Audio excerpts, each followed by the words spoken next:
Hello, everyone, and welcome to The Stagler, a podcast where we're going to talk about movies, TV, entertainment, pop culture, stuff like that. Kind of just like movie nerd stuff, you know? I'm your host, Justin, and I'm here with my co-host, Nick. That's me. That's him. And we're going to just run you through what we think the show is going to be real quick. So we're going to open each show with a little intro like this. We're just saying hi. Maybe we'll be talking about something random.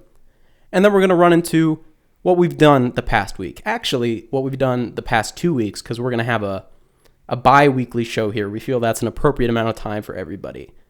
And after that, we're going to run straight into some news. Now, I just want to make this clear. We are not like a news outlet. So don't come to us looking for like the up-to-date, this is what's happening, this is what's hot. Please no. It's going to be news that we're interested in, that we'd want to share with people, right? And after that, we're going to run into what we're going to call the Spotlight. It's a nice little segment where we're just going to take a topic that we're both passionate about and just kind of talk about it for a little bit of time, just kind of share with people, share thoughts, just have a really good discussion. This show, we're going to be talking about film debuts because, this is our debut episode, so why not talk about debuts in film? And after that, we have a special segment that, you know what, I'm not even going to spoil. You're going to just have to stick around to hear that one because I'm so excited about it. It's You're going to want to stick around. You're going to want to stick around for it. And after that, we'll just have a quick outro. We'll tell you what we're doing next week or the next 2 weeks after that. And that'll be on the show. We'll be wrapped up. We'll be done. So, Nick, what have you been doing for the past... Well, you know what? We keep saying 2 weeks, right? And there is a word for a period of 2 weeks, but I really don't want to use it. Fortnite. It's a fortnight. This is a fortnight show. It happens once a fortnight. So if you want to think about it like that, the Fortnite podcast, go right ahead. That's how we'll be saying it. Yes. Anyway, what have you done this past fortnight? Well, I've been trying my best to self-quarantine and social distance. Make sure to wash your hands, everybody. We need to flatten the curve. 6 feet. All right. But I've also been diving into some new shows, some older shows, and I've been catching up on old movies and stuff, just passing the time. Something new show that I've been very, very interested in, Devs. I don't know how many people have seen Devs. I know you haven't, but it's by Alex Garland, who's the director of Ex Machina, and Annihilation, which are, I'd say, pretty popular movies that probably most people know about. And it's a miniseries, and I don't really want to spoil too much about it.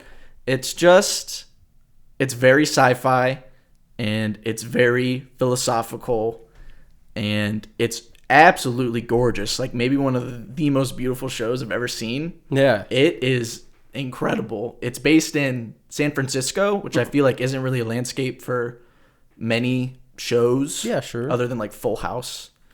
Okay.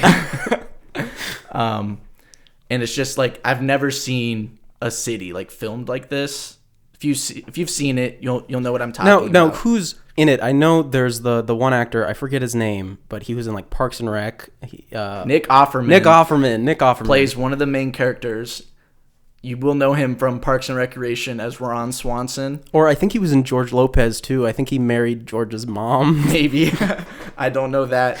But he is really, really good in this show. That's good to hear. You can't see Ron Swanson at all. Oh, good. Like, you really can't. Because that is kind of the worry, though, when you have an actor who's like so known for a certain part.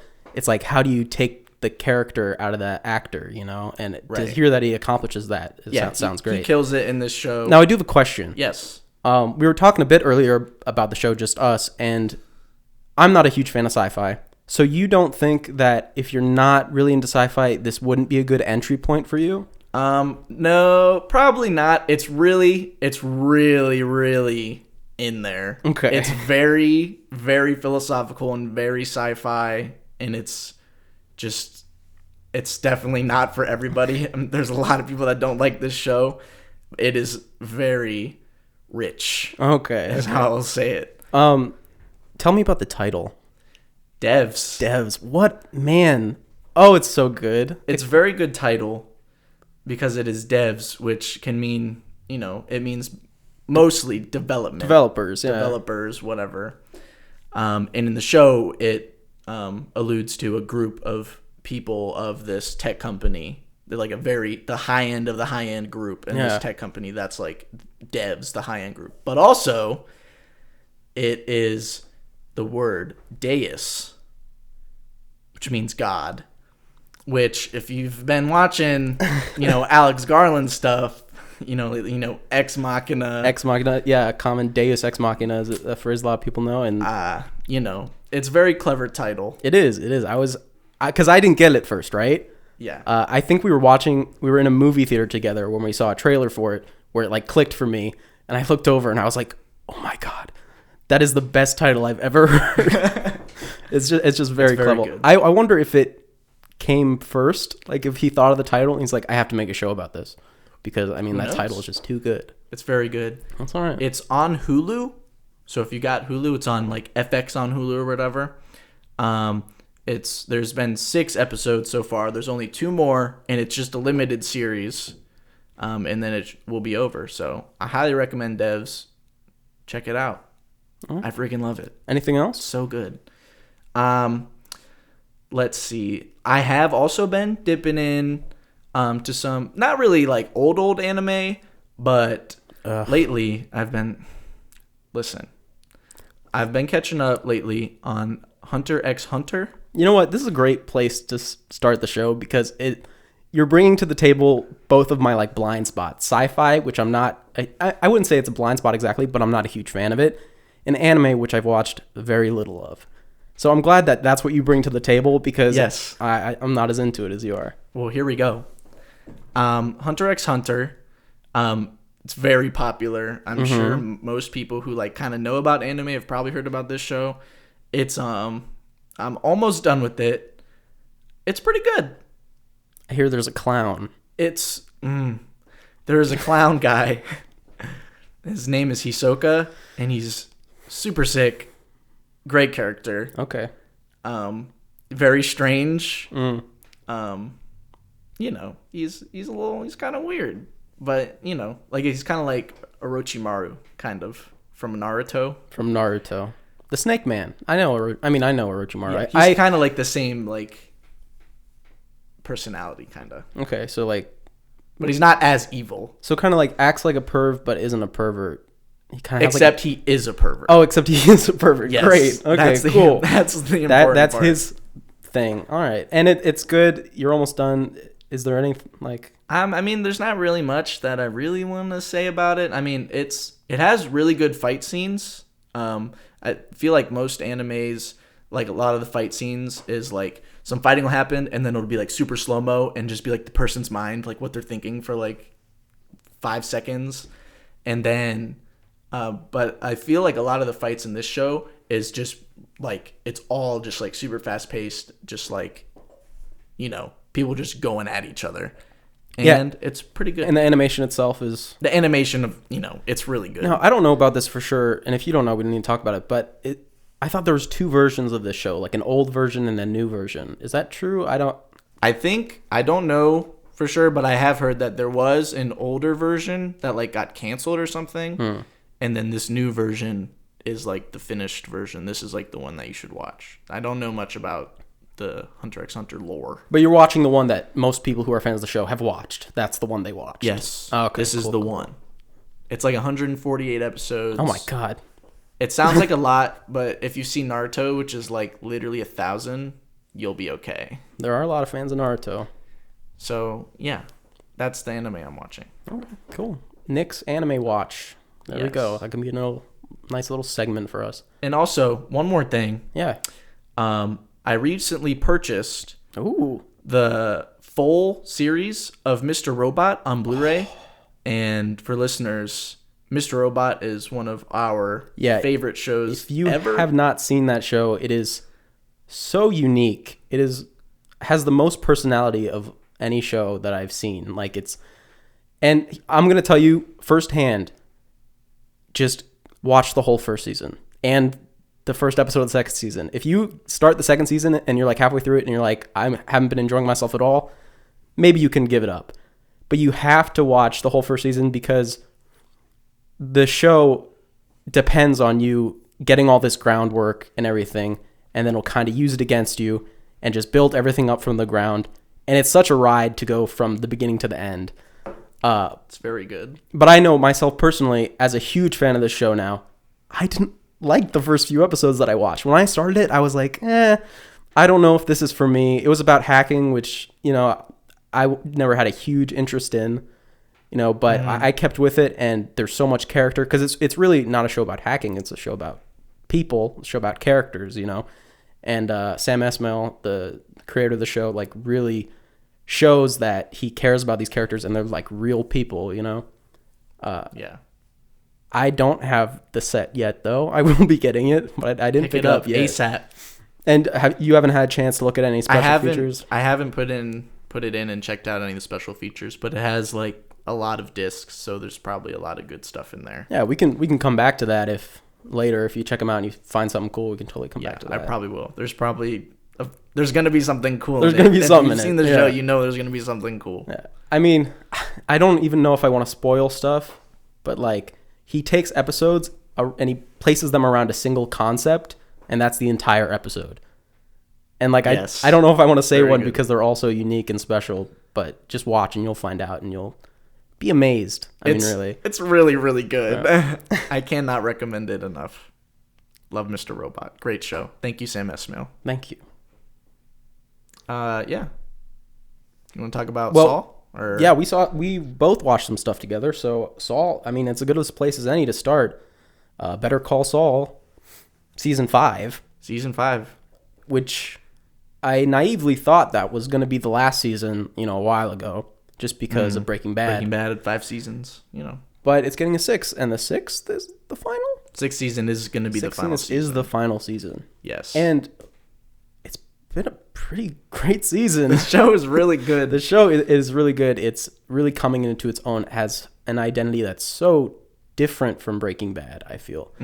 Because for me personally, at the beginning of Better Call Saul, as opposed to Breaking Bad, I was not entirely rooting for Jimmy, who is Saul Goodman, right? Mm-hmm. I wasn't rooting. I was just kind of watching along for the ride. And it's not that I wanted him to fail, but I just didn't feel either way about it. And as the show goes on, you want him to succeed, even though it's pointless because it's a prequel and it leads into Breaking Bad. But you want him to succeed. You want him to have this happy life, but you know where it all ends up. Yes. And it's really hard. Whereas Breaking Bad, as you watch, Walt kind of becomes a guy that you don't root for, and you're like, I don't know if I want this to be my hero. And it's just my hero academia. And it just kind of totally switched on its head, and I think it's really cool what they managed to accomplish with that. It's very good. The writing, Vince Gilligan, this guy, the writing is so good in this show. There's not another show written better than Better Call Saul right now. I don't even know. I can't even put into words. It's so good. The latest episode, JMM. Oh, yeah.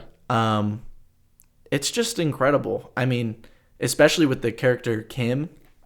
Yeah, Ray Seahorn, right? Ray Seahorn. She's so good. Her acting. Here's the thing, and I hope this season is what changes it for her. She's always been a terrific actress, right? Yes. It's just great. That her acting isn't bombastic. She doesn't get these huge, explosive scenes. It's all been. I mean, even like season 1, because she was a character who, kind of similar to Jesse Pinkman from Breaking Bad, wasn't necessarily supposed to be this huge part of the show. It was her acting that kind of brought her to the forefront, where the writers were like, we need to turn her into a big character. We need to really give her her own arc. And I can think back to season 1. There's a scene where all she does is she just gives a smile, right? And it's such a small detail that it's not this grand thing. It's just a little smile, and it tells you so much about her character, about how she feels about Jimmy, how she feels about her boss, and it's everything all into one. And it's really incredible what she can do. She's a terrific actress, and her character's arc for this season is just she's going through it right now. It's just really good. It's really good.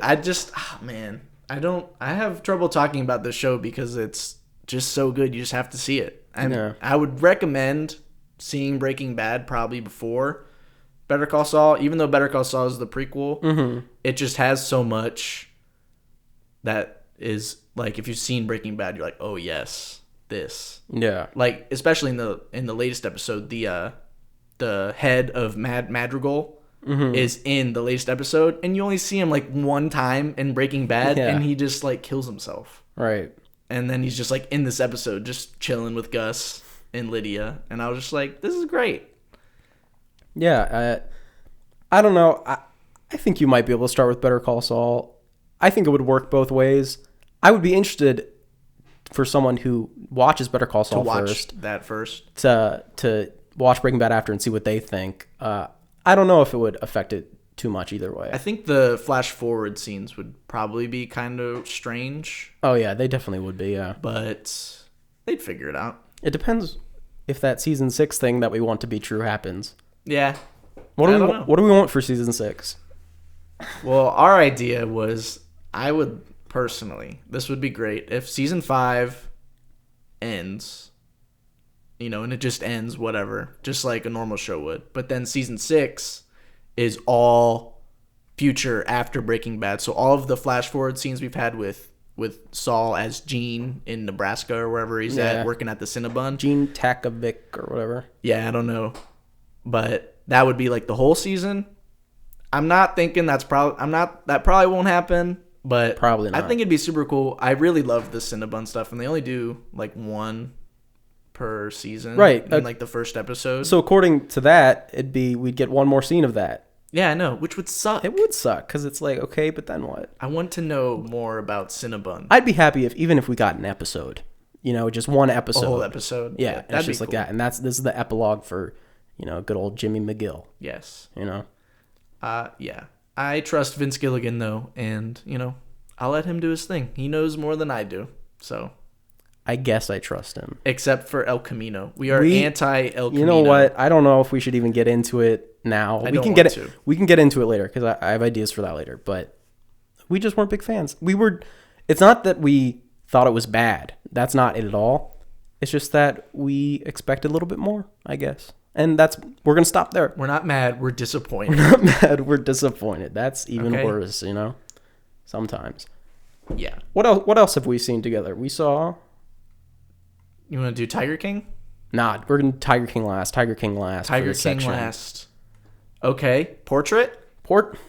Let's go for Portrait of a Lady on Fire. Which is now streaming on Hulu, so you have no excuse to not go see it. This is streaming on Hulu, and you know what? Suck it up, Buttercup. You're going to have to read some subtitles, because this is a French film. Yeah. The real title is Portrait d'une jeune fille en feu, right? Yes. That is it. That is it. And it is a story. It's set in the 1700s, 1800s. I think it's 1800s. 1800s. And I'm just going to tell it how it is. It's about lesbians. That is what it's about. That is what it's about. And it's a love story, and it's something that I feel like I don't see this well done when it comes to like these LGBT relationships, where, especially for the time period, it's not like she can just walk up to her and be like, hey, you're hot, let's scissor, like you can't just go up and say that to someone. So there's so much, you give a little and you put out a little bait and you see how the other person takes it. It's like, drop a little compliment and see how they react, right? How do they look back at you or whatever. And it can be heartbreaking if they drop these little hints and it's not reciprocated, and it's just so much confusion that they're having. And watching these two interact with each other, I don't want to say stressful, because that's not exactly the same word, but it's just like, oh, just come on, just kiss. Like, just do it already. That's how it was for me, at least. No, I completely agree. It's a gorgeous movie, and I find one of the most not gripping, but like just Adele Hanel, who plays the woman. Well, there's multiple women in a lot the of movie, women, but she plays the one that. So the premise of the movie is this lady comes to this place to paint a portrait of this other lady. Mm-hmm. But this lady doesn't like getting her portrait painted, so she has to do it like secretively. The portrait is being painted because she's getting married and it's supposed to sit in their home. Yes. Of her and her husband, but for obvious reasons that she can't talk about, she doesn't want to get married. Right. But her face. I don't Striking. know. I don't know what it is. Striking is the word I would use. But you literally cannot look away from her face. That's the thing that we were talking about right after we saw the film, where we kind of sat in silence for a few seconds. We were like, would this movie be as good if they were ugly? And it's so vain to say, but if these were like ugly women, would it be as gripping, like you say? Right. And it's like, I don't necessarily agree that they couldn't be ugly, but they have to be interesting looking. If you had even a pretty but bland looking actresses, I also think it wouldn't have been as successful. Right. It's just, they're very beautiful to look at, so that always helps. The landscape of where they're at with these like cliffs, painterly, and like the ocean and just the sound, it's very beautiful. And then no spoilers here, but the ending of this movie is pretty brilliant. I do have a weird, not a bone to pick, but just a weird thing with the ending. Okay. And I'm going to try to talk around it as best as I can because I don't want to ruin it. But there is a line that she says. It is the last line of the movie. Do you remember it? I know. Yeah, okay. Yes. So you know what it is. And then I kind of wish, even though I love the acting in the last scene, I think that line would have been more powerful if that scene wasn't included. Because do you remember the scene right before that? Where if that was the context of that line, where that's why that couldn't happen because it was what it was, which is a horrible thing for people who don't know what we're talking about to listen to. But I feel like that line in that context is really powerful instead of it just being like what it was. Right. So I don't want to ruin it for people because it is a good ending still. Yes, it's very good. I don't know if I completely agree with that. I don't know. I mean, I really it completes enjoy the ending. What the ending that they do, it does bring around that myth that they brought up. It does kind of bring that back into the story, right? Where they turn back, right? Mm. And other than that, there was a choice that we talked about that they shoot a lot of this film, and people are center framed, like sniper framing, right? Where instead of following the rule of thirds and having them on the left third or the right third, people are smack dab in the middle of the screen and like a portrait. And it's such a good choice because it's right where it's every shot is like a portrait of this woman or these women, and I thought that was just a very effective choice by the director or the Celine Sciamma. And directed by a woman. And it's fantastic. It is fantastic. You love to see women make movies about women, and in this case, like for lesbian women, really, or for anyone, just to see this side of life that a lot of people will never experience anything like this, right? Right. I mean, it's an incredible love story. If you like lovey-dovey movies. I mean, I wouldn't say this movie is very, like, lovey-dovey. Right. But you will definitely enjoy this. I don't know how anyone couldn't enjoy this movie. It's very striking. And it's very moving. I know because there are nothing blows up in this movie. There are no explosions. Spoilers, no explosions in this movie. They do not get, like, shot in the face. Yeah. No, there's not one AK-47 the whole time. I know. Just, you know what? I hate this movie now. I'm angry. You know what? You're right. This movie sucks. I can't believe I overlooked that. Nobody... What? There's no explosions. I was at least expecting her portrait to turn into a giant fighting robot. And even that didn't happen. So stupid. That is stupid. Okay, Portrait of a Lady on Fire, 1 out of 10 stars. 0. It doesn't even deserve one. Doesn't even deserve one. It doesn't even deserve my time. No. Waste your time. Watch it on Hulu anyway. Come to your own conclusion. Now I'm upset. What's next? Tiger King. Is it next? Or your thing.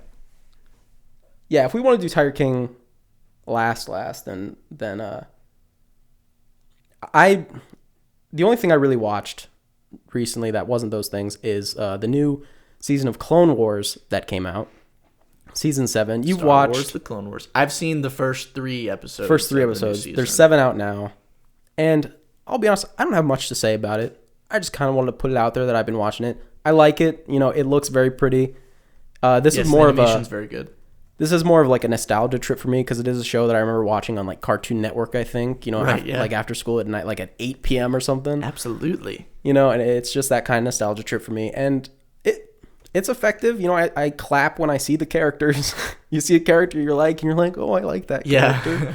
And I think maybe this is rude to say, but I feel like that's all it's trying to do. I don't think it's trying to do anything crazy. I think it's just trying to be, look, it's the characters you like in a new little mission, a new little story. Mm-hmm. Here you go. It's just a nice little treat. It's not trying to be like, this is something that you have to know. It's just like, no, this is a nice little story that we never told, you know? Yes, I completely agree. And for what it is, it's good. Yeah, it's fine. I like it enough. You know what else is good? What is good? Tigers. Tigers, yeah, tigers are good. Tigers, I like tigers. They're okay. They're not afraid. And speaking of tigers, there's this show. Don't know if you've heard of it or not. Yeah, it's kind of flying under the radar a little bit. Yeah, not a lot of people are talking about this one, but maybe we can start the conversation. Yeah, if I see it on my Twitter ever, I'm gonna know it was us. Yeah, absolutely. We are officially starting the conversation of Tiger King, which is on Netflix. It's on Netflix. It's a Netflix docuseries, and boy, is it just a ride. What? I don't even know where to start with this show. It is crazy. They're just horrible people. Okay, let's just actually set the scene for if somehow you don't know anything about this. Right. It centers under a rock. Yeah, if it centers on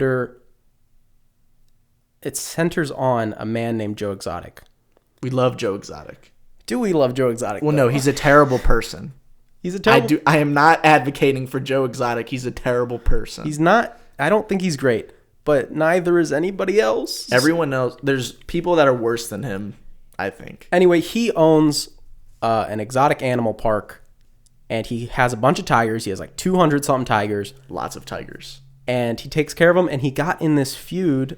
Carol Baskin. This woman. Evil woman. Carol Baskins. And it's evil. It's basically this huge legal proceedings. They're suing each other. The animal rights people are like, you're not treating the tigers right. I'm saying tigers like tigers because I've been watching it so much. Tigers. But it's all this legal stuff. And then there's like a seedy underbelly of this animal trading world that you would never know about. The underworld. I mean, it is, right? It's crazy. It's selling cubs and everything. And you will not believe how many twists and turns this takes. And it's real life. I know. It's so crazy. Truth is stranger than fiction. And like if you wrote this and I watched this and this was a movie, I'd be like, what are you doing? This is ridiculous. Yeah. What? He was an undercover. Right. He was a confidential informant the whole time. What? That's stupid. You know, but when it's real life, I mean, man, it's just ridiculous. It is so crazy. And Carol Baskin, listen, if you've seen this show and you think that Carol Baskin did not murder her husband and feed him to the tigers, you are lying to yourself. And you need to open your eyes and realize that Carol Baskin is the true enemy. Listen to me now. I was like, kind of like, I don't know. Like, I don't want to pile on to a person. but there was a clip from an interview they did with her where she's like, you know, if you wanted, I'm paraphrasing, okay, this isn't a direct quote, but she says something along as like, if you want a tiger to eat a whole body, you'd cover it in sardine oil. Right. Yes. Why would you? What? Who says something like that?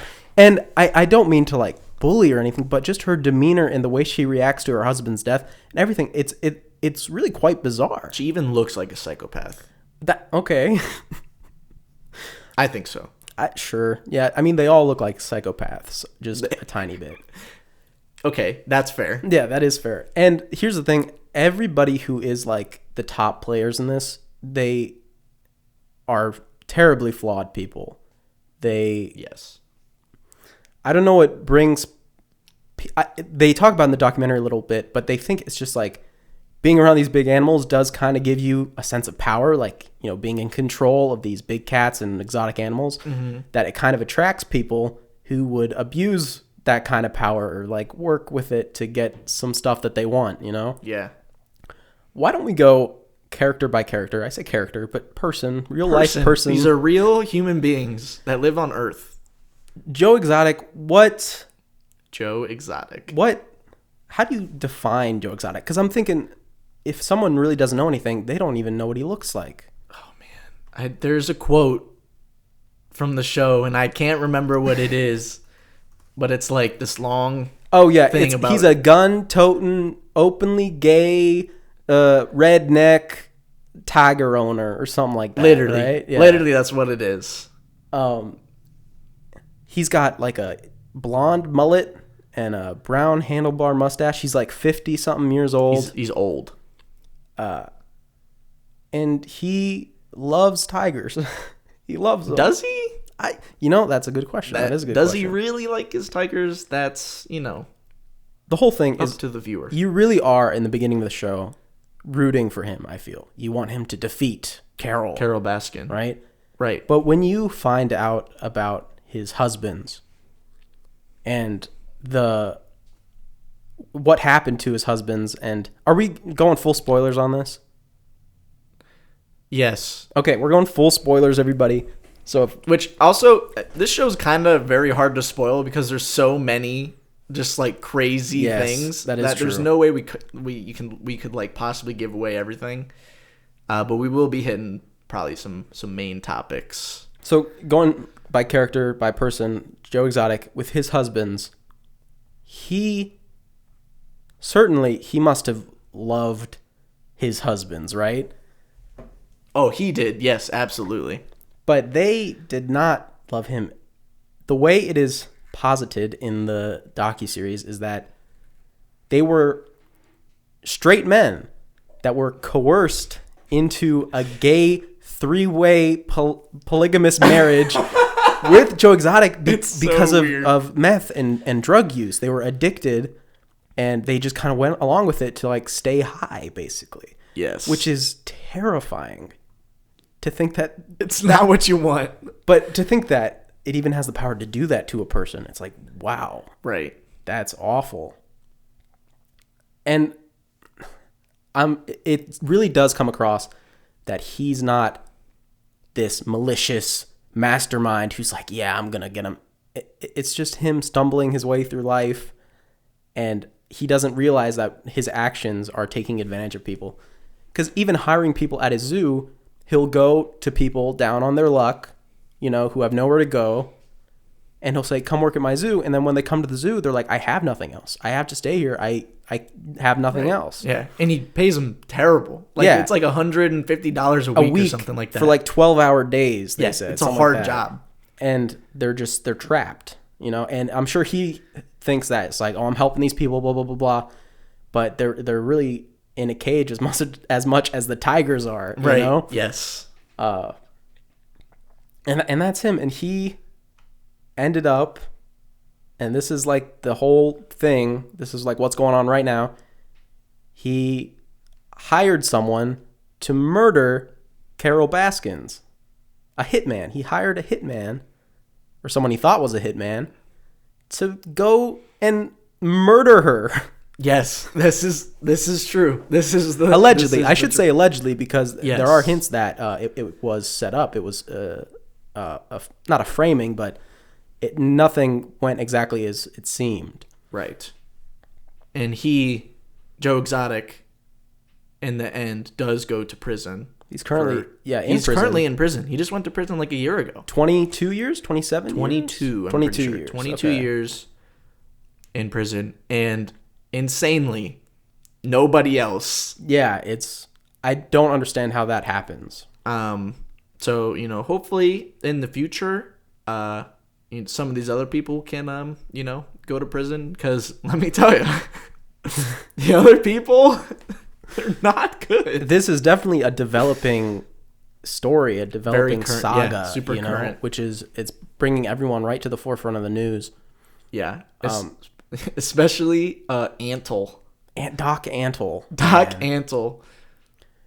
So this guy's bad. The allegations against him that Joe Exotic brought forward once he went to prison was that he euthanizes his cubs. He'll get cubs, and once they are too old to not, be played with because of the hazards, that he puts them in a gas chamber, a literal gas chamber, and kills them, allegedly. I have to say allegedly. And then cremates them. And then cremates them in his own personal crematorium. Yeah. It sounds so messed up. And this guy, and he would just tickle my jimmies if he somehow listened to this. He's I don't even know how to explain him. He is like charisma cranked up to like 16 to where it gets uncharismatic. He has like so much charisma that it's anti-charisma, and you're like, he's trying too hard to make me like him, Right, yes. And another note, he looks just like Philip Seymour Hoffman. No, I've seen a lot of people say that. I think he looks just like John Travolta.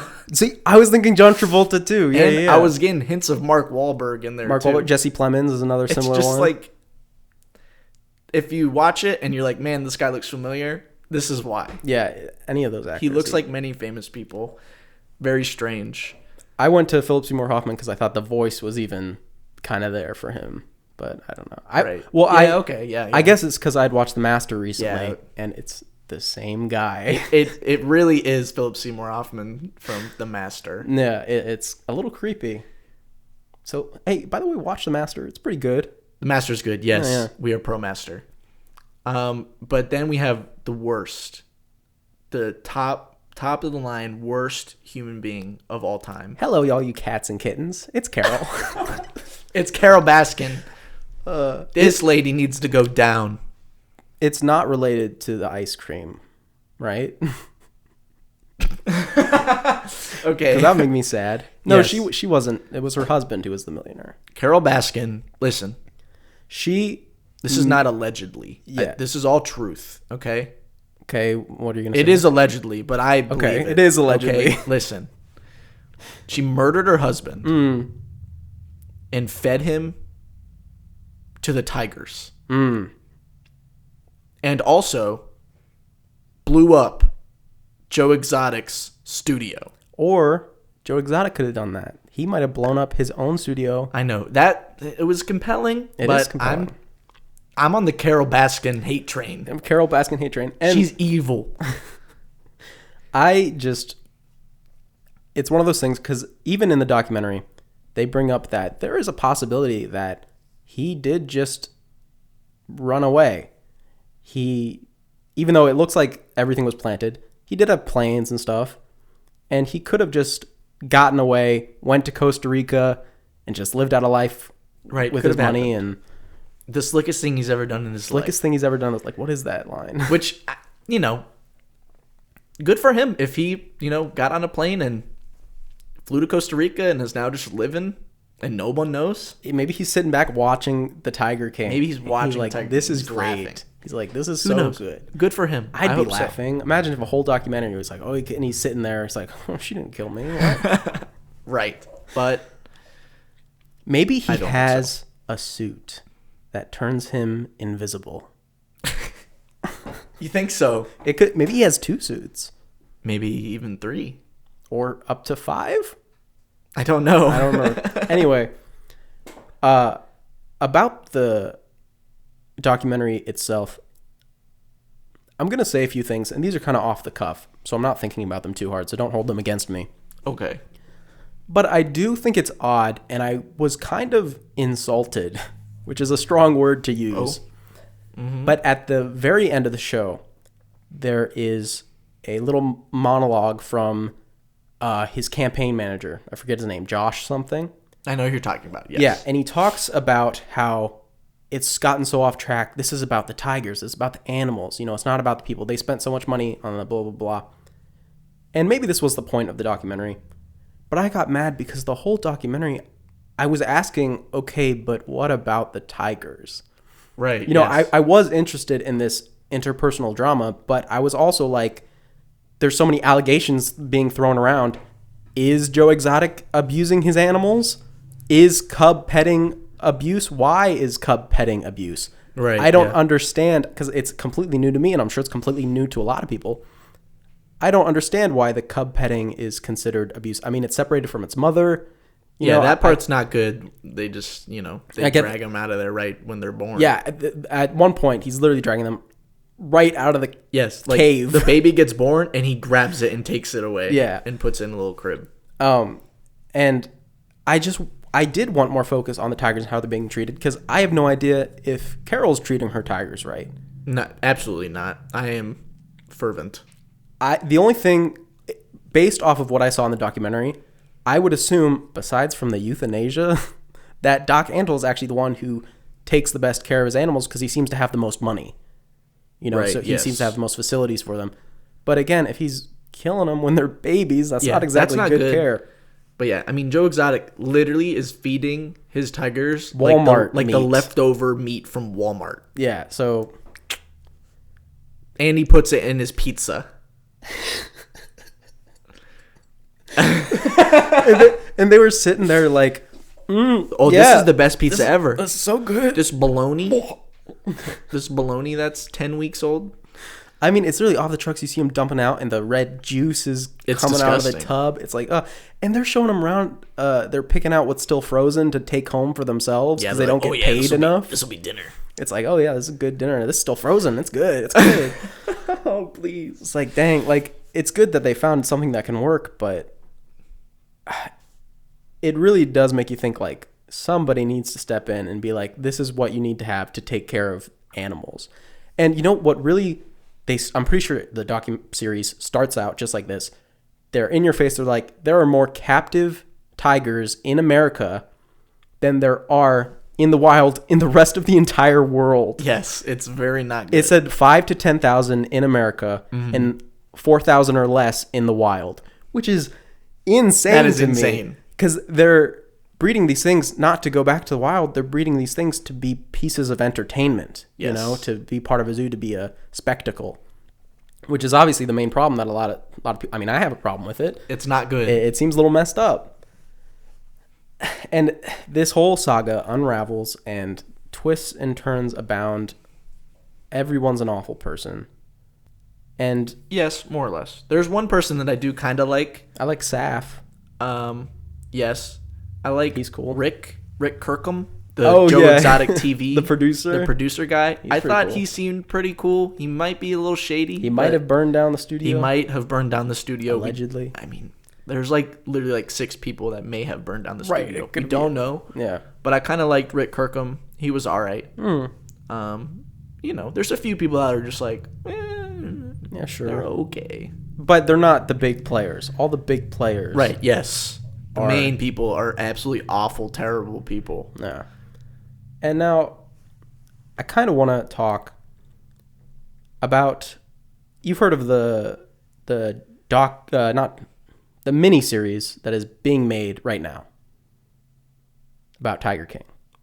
Oh, no, I'm unaware. You are unaware. They are making a Universal something, but Universal is making a miniseries about the Tiger King, dramatized version.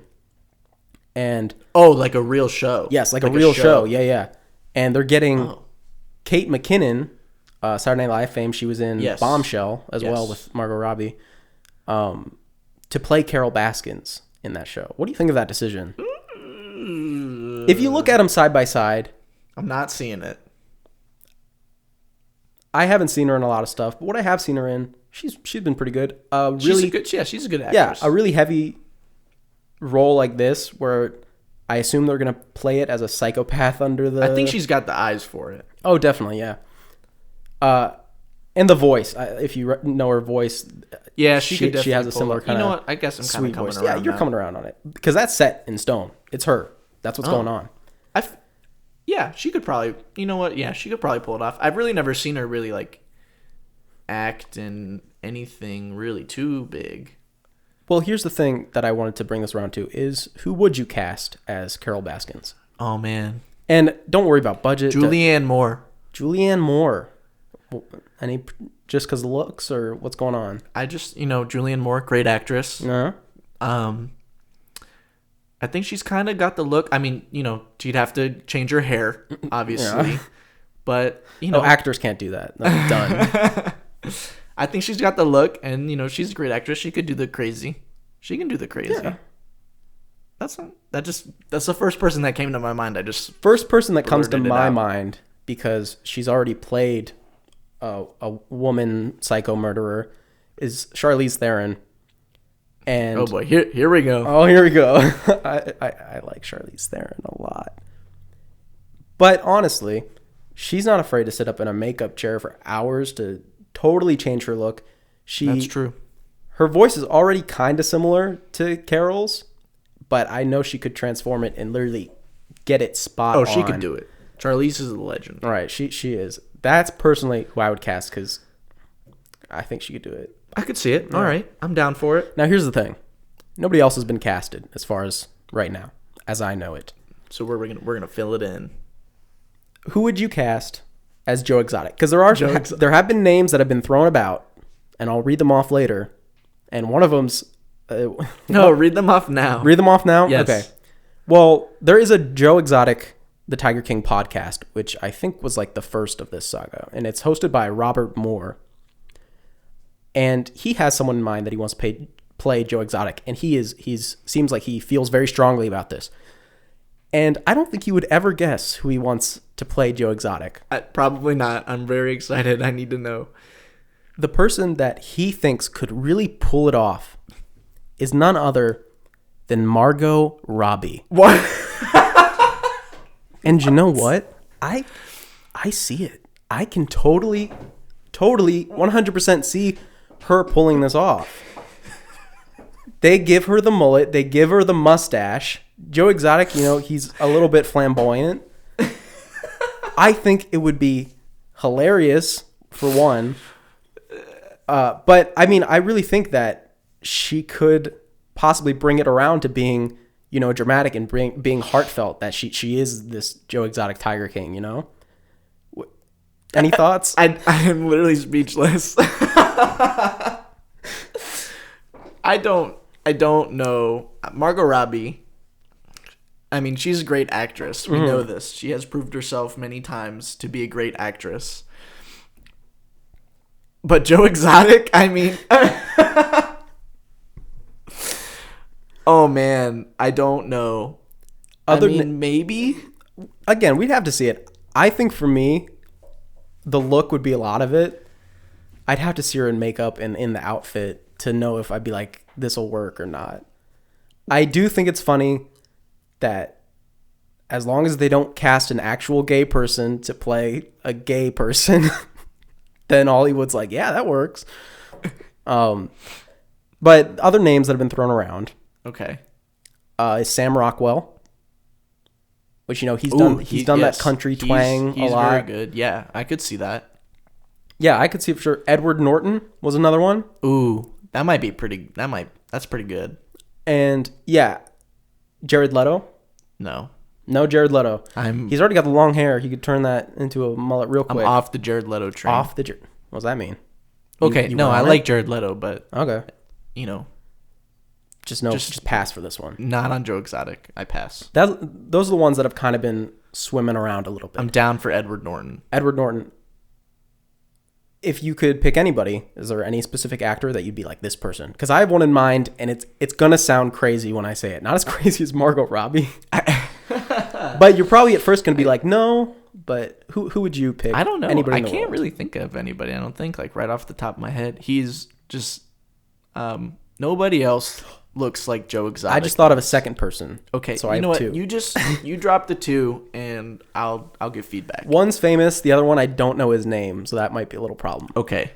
But the famous guy, Leonardo DiCaprio as Joe Exotic. I mean, he's a great actor, so I'm sure he can do it. But I just think of him and what I've seen from him in like physical acting, because Joe Exotic, he does these big gestures, you know, when he's sitting in his chair doing his show. Right, yes. He's got these big gestures, he's doing all these things. I could see Leo pulling off the physical aspect of him really well. You know, I feel like he has that talent to like bring that aspect to it. I could see Leo pulling off. He's done a lot of crazy roles in his time. So, all right, I'm kind of on board with the Leo train. I mean, he could be playing anybody, and I'd probably be like, oh, all right. Right. Yeah. Who's the other person? Give me a description of what they look like. Next person is James Jordan, and you know who this person is. No, you James do. Jordan. You know the character. He was in Wind River, which is a very good movie. It was kind of a hidden gem of the year it came out. Love Wind River. It was 2017 that it came out. And he played an awful person in that movie. He played just an awful person. He was the awful person in that movie. Oh. And getting him to play Joe Exotic, I could really see it working. And he's, you know, not well as known actor. It could be a real jumping. Well, I mean, he's already in Wind River, but it could really send him even further, right? Ooh. And I think he could pull it off. He's got the look, definitely. He does have the look. He's probably a more cost-friendly choice than Leonardo DiCaprio. And Margot Robbie. But if you've seen that movie, he's the bad guy, so you know who we're talking about. You know? Yes. Ooh, I kind of like that. What's his name? That. James Jordan. James Jordan is Joe Exotic. Ooh. That kind of flows. Kind of works. It kind of flows. I don't know. Yeah, I can't really think of anybody. I only saw one name that people were saying for Antle. Mark Wahlberg. John Travolta. No, but I agree with those. I do. We kind of already did this, but the one that was being thrown around. Actually, I saw two that were thrown around. Okay. And it was the stars of Step Brothers, Will Ferrell and John C. Reilly for Doc Antle. We're both people that both of them were. Either of them, yeah. Oh yeah. Okay, both of them are up for. You know, maybe they could play Doc Antle. Oh man. Will Ferrell. This would be a great. I don't know, because here's the thing: this miniseries, I don't know if it's a drama, if it's a comedy, if it's a mix of both. Right. Yeah. I'm not familiar with Will Ferrell's dramatic acting. I am familiar with John C. Reilly's. I think, from what I know, he's like a better actor. John C. Reilly, yeah. And either way, even if I thought they were both like great actors, which Will Ferrell's a good actor, I think I would still take John C. Reilly in this situation for the man Doc. Yeah, I can definitely just see him. When I think of a man surrounded by 5 wives, I see John C. Reilly. Oh yeah, did we mention he has 5 wives? Exactly. Like I said, you can't spoil this show. There's too much. You think we've already spoiled it, but there's literally so much more. There's too much. Yeah, when I think of a guy with 5 wives, I see John C. Reilly before I see Will Ferrell. So that's just where I'm at. Yeah. Okay. Yeah. All right. Yeah. Okay. Yeah. I would recommend you watch it. I don't think it's been overhyped because it is so ridiculous. It is. You're not going to believe it.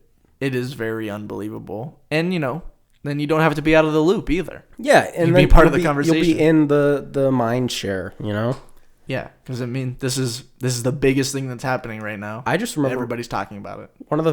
There were a few parts that I thought were hilarious. One part that I didn't understand when they just show the guy vaping, and I was like, "Why is that shot in there?" Yes. And then there's another shot where I think it was Saf, and he was saying how he loved the tigers. And he's like, "Oh, I love that tiger over there," and he pointed with his missing stump arm. He's like, "I love that tiger," and pointed with to the tiger that like took his arm. And I'm like, that's great that you have that passion. I mean, yeah, he's the only good person on the show. No, there are a few. Yeah. Also, I'd like to give a personal shout out to Joe Exotic's music videos. Yeah. They're really he does good. have 3 albums. He has an underwear line. You know, he's an icon. Just watch the Tiger King. I'm just saying, I wish I could have voted in 2016. Did we mention he ran for president of the United States of America in 2016? I was trying to talk around it just a little bit. This is a real thing. He obviously did not win, but then he went on to... He could have. He could have won. If I knew about him before the 2016 election... If this he has my vote. Series would have come out before the 2016 election... He very well could have won. And who knows where we'd be right now. We'd be Lord in knows. The United States of Tigers. Oh, man. Oh, my gosh. Check out the Tiger King. Check it out, guys. It's good. You won't be disappointed. It's good. Is that it for weeks? Are we all caught up? I think we're good. I think we're ready to move on. Then we're moving on to just a little bit of news. First piece of news here. Pretty big thing. It's actually breaking news. I'm just getting it on my phone right now. Everything is delayed. Yes. All movies everywhere. Don't even ask. If you think, well, except Tenet. Every movie except Tenet, Chris Nolan's newest thriller, is delayed, pushed back, canceled. Yeah, who knows? Just don't expect anything and expect it to keep going for now, Even this show was kind of delayed because of everything that's going on with the COVID-19, the coronavirus, all that. Yes. I know that like festivals are canceled. Obviously, all the movies were delayed. Everything is canceled. Everything. Stay in your home. Anime conventions, all that convention. I know SawCon was canceled. I don't know if you heard about that. I don't even know what that is. SawCon? SawCon. D's nuts? SawCon D's. No, dude. Oh, no. No. Oh. Got him. I've officially been murdered. You've been murdered on air. I retire. Words can't describe how I feel right now. This is now a single person show. I will be alone next episode. I have been eliminated. And there's no coming back. I was so afraid you would have heard of that one because I thought of it a week ago. I literally thought of it a week ago and I was like, I have to save this. Oh no, bro. What? SawCon, bro. You don't know? I'm going to have to get somebody with that now. You're going to have to get somebody, but you won't get it recorded. Wow. Anyway, moving on. Are you good to are you bro, are you okay? You good to move? We can move on. I'm just, I'll try my best. So theaters are closed.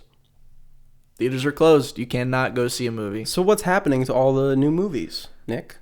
Well, a lot of movies are...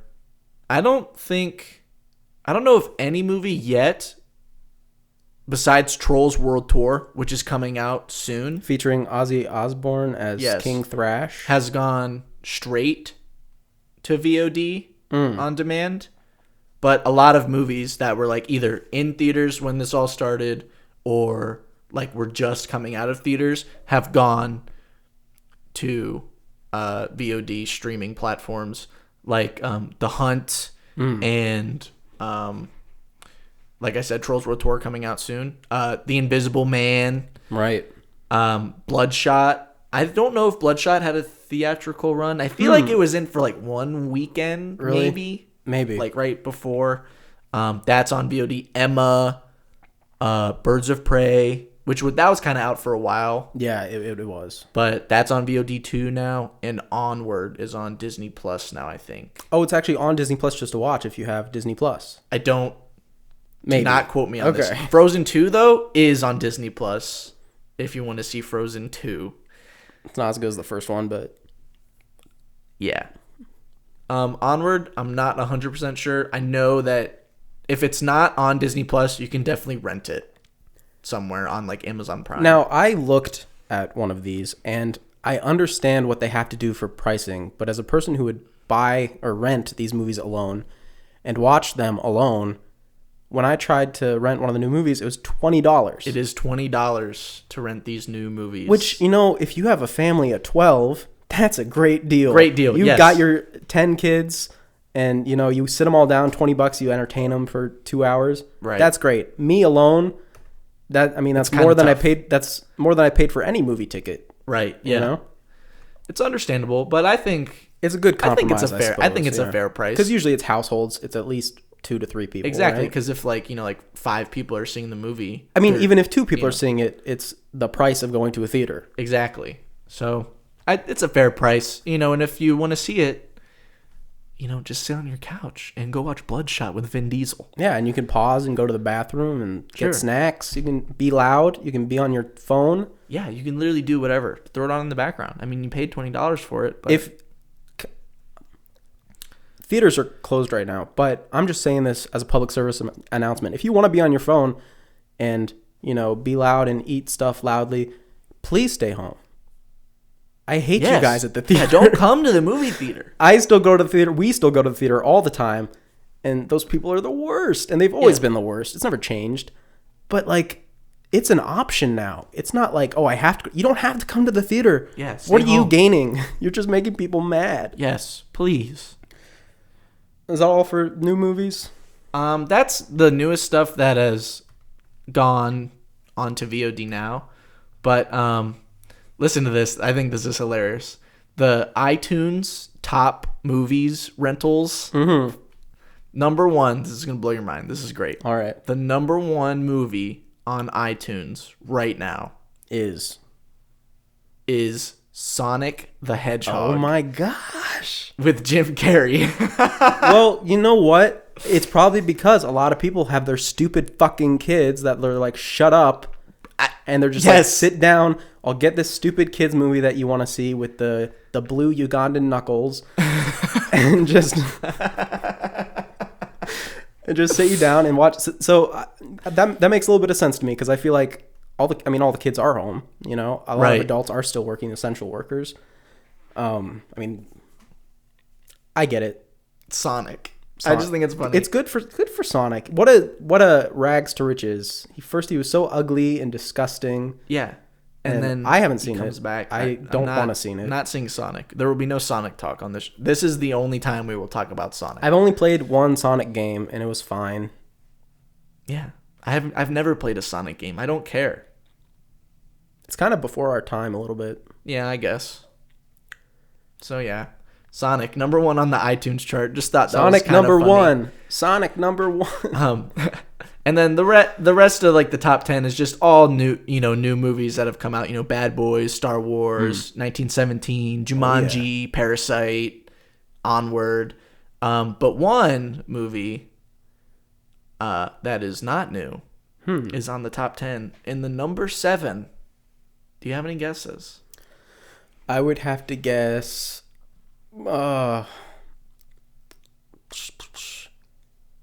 Godzilla, Mothra, and Ghidorah, giant monsters all out attack. Wrong. Contagion. Is from 2009 or 2010 or whenever that movie came out. Yeah. Steven Soderbergh movie. Mm-hmm. You've probably seen it. It's pretty popular. It's coming back. Wow. I'm glad that people are like, you know what? Maybe I should check this out. Let's get prepared. See what's popping. Contagion. From what I remember, pretty good. Decent flick. Pretty solid. I don't really have much to say about that. I just thought that was that's interesting that it's all the way in the 10 years later. No, I'm glad to know that it's making a huge comeback. It's prophetic.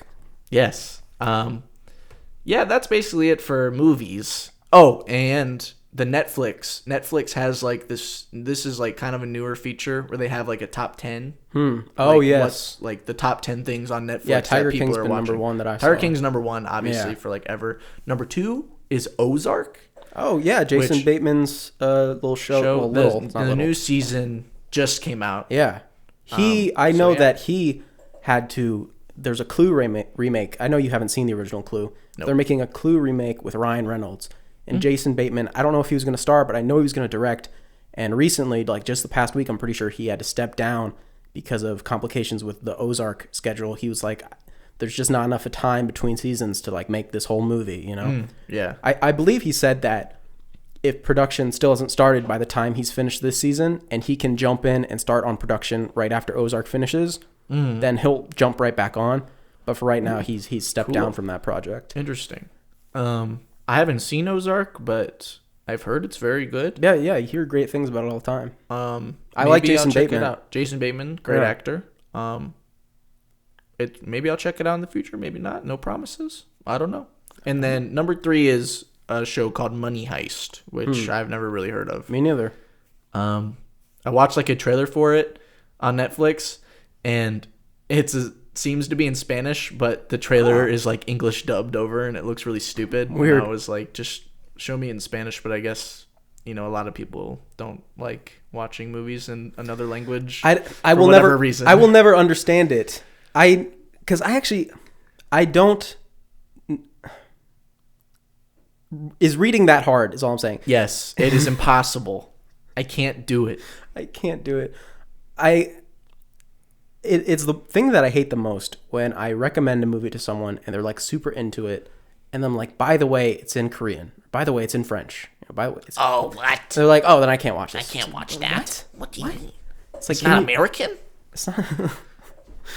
But it really is. It's like, is it actually just laziness? Yes. Okay. Or they're stupid. I don't know. Or if they can't read, I get it. If you're like, well, I can't read. I'm like, you know what, sweetie? Okay, I get it. That's fine. You can't read. You can't read. It's okay. Okay. You can watch the dub. Yeah. If you... What? If you don't watch movies... If you don't watch movies that are in another language simply because they're in another language, you're missing out, man. Yeah, you're missing out. Guess what? It's literally a whole nother world of movies because it's the rest of the world. Well, except UK, I guess. But I think lately, luckily, with Parasite... Yeah, Parasite winning Best Picture, which is incredible at the Oscars, has probably pushed a lot of people to watch Parasite at the very least. Parasite, and then hopefully that will like propel them into more foreign cinema. Yeah, I sincerely hope so. That would be great. But yeah, Parasite's a huge, massive mega hit. As it should be. Congratulations to Bong Joon-ho. That was your favorite movie.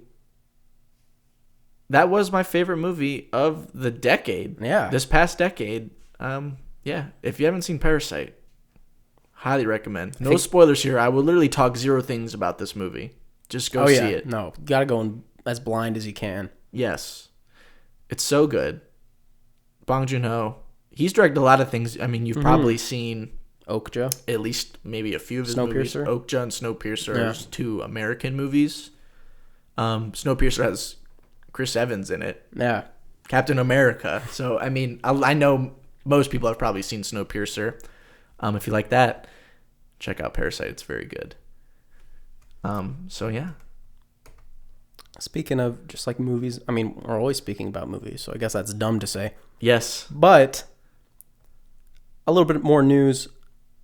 On sci-fi.com, I guess amidst the whole quarantining and everything, okay, you can watch for free all of Battlestar Galactica. Wait, really? On sci-fi.com right now. Started Friday, I believe. Really? I don't know how long it's going to last, but shoot, you can watch all of Battlestar Galactica, which I want to because there's new stuff that's supposed to be coming. Directed by Sam Esmail, which is very exciting for us as big fans of Mr. Robot. We should get him on the show. Sam, call us. Sam. You know you want to. What's up, dude? We can do Zoom us. Yeah. Get on Zoom. Yeah. I I don't even remember what we were just talking about. Sci-fi, Battlestar Galactica. Yeah, it's sci-fi.com. It'll stream, I guess, straight off the website. I haven't actually checked it out yet, but I will, because just binge that. I mean, I'm very interested in this.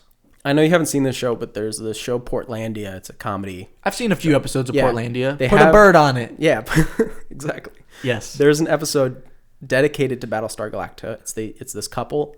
They're supposed to go to a party, and they're like, "Oh, I just picked up season 1 of Battlestar Galactica. Do you want to watch one?" It's like, "We really have to go." It's like, let's just watch one." They put it in. Fast forward, they've watched all of it, right? Right. Yes. They're watching it, and she's like, she gets a call. "Oh, that was my boss. Oh, what do you say?" "Oh, I'm fired. Do you want to watch one more?" "Just one more." Just one more. And nice. I hear that all the time, where people are like, "I couldn't stop watching it. I just watched it, and I had to watch the whole thing." This is what I've heard is a great starting point for sci-fi people. You know how a lot of people said Game of Thrones is like fantasy. If you don't like fantasy, it's like watch Game of Thrones. Yes, except for the last 2 seasons. We won't get into that. No. This, I've heard people say, if you're not into sci-fi, start Battlestar Galactica. It'll make you a fan of sci-fi. So I personally am very interested in watching it, because, again, I'm not a huge sci-fi guy. Right. You want sci-fi guy. I'm definitely going to be checking that out. You want to know what got me into sci-fi? What's that? Way back in the day, there was this show called Stargate SG-1. Okay. My dad watched it all the time. And, I would just, chill. I'd watch it, and I was like, wow, this is very interesting. I don't know. I don't really have much to say about Stargate SG-1, but I was just saying that's how I got into sci-fi. Yeah. Maybe I'll get into sci-fi with this. I would love to. Yes. Sci-fi is very good. However, we're not done. There's more free stuff, but not from sci-fi. Okay. HBO, this is from Variety that I'm getting this, will stream 500 hours of free programming, including full seasons of Veep, The Sopranos, Silicon Valley, and more. Okay. It's apparently completely free. I believe it just started. Yeah, maybe this is the one that just started Friday, April 3rd. I'm reading that now. But it's not everything. It's not their whole catalog. It is a selection.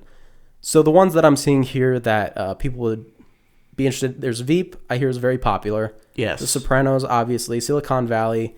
Barry, I heard, is pretty good. Barry, yes. The Wire, which I've seen. You're never going to watch, I'm not going to watch The Wire. You can't convince me. Sorry.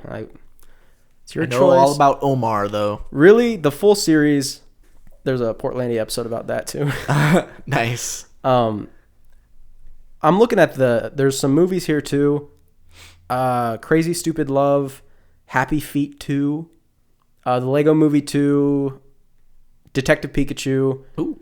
And that's like kind of the big hitters that I'm seeing there. Nice. Really, this seems like these, because a lot of these series are really quite good. Right. The Sopranos is like, one of the greatest shows of all time. So. And this seems like, what I'm reading here is that this is kind of a testing ground, see how many people streaming they can get, because they're releasing a new streaming platform, HBO Max. Yes, I've heard in of this. May. Mm-hmm. Yes. Which is going to include everything on HBO, and then original stuff. They're going to start, keep making original stuff. Yeah. And other content. I heard there's going to be like DC content on it. I'm not entirely sure. Oh, interesting. That's coming out in May. I'll take a look at it. I take a look at every streaming thing. Yeah. See what it's worth. And yeah, free stuff, guys. Why not? It's free. It literally is free. If you're not working, you probably got some time, so why not? Check it out. You already know. One last piece of news here. All right, let's do it. It's for a new movie. Lay it on me. I believe it dropped this week. A sequel to a movie, a Korean movie, I believe. Yeah, Korean. Train to Busan. Sequel teaser dropped. Oh. What? Oh, wait. I think I heard about this, but I didn't know for sure. Oh, yeah. It's called Peninsula. It's a sequel? It is a direct sequel, apparently. The movie's out? No. Or a trailer? No, trailer. Teaser. Oh, not movie. Okay. Whoa. Calm down. Woo. Did I say the movie was out? I'm sorry. I don't know. I was just getting excited. Sequel teaser. It's about a minute and a half long, and it's 4 years after Train to Busan. Whoa, is the zombie apocalypse still happening? Oh, I would say no, it's not happening. It finished, and oh Lord, they lost. Oh no, no, it's happened, and it's like living in the aftermath. It is not. It does not look like Train to Busan. It's the same director and writer. I'm very interested in this. It looks from this teaser very action heavy.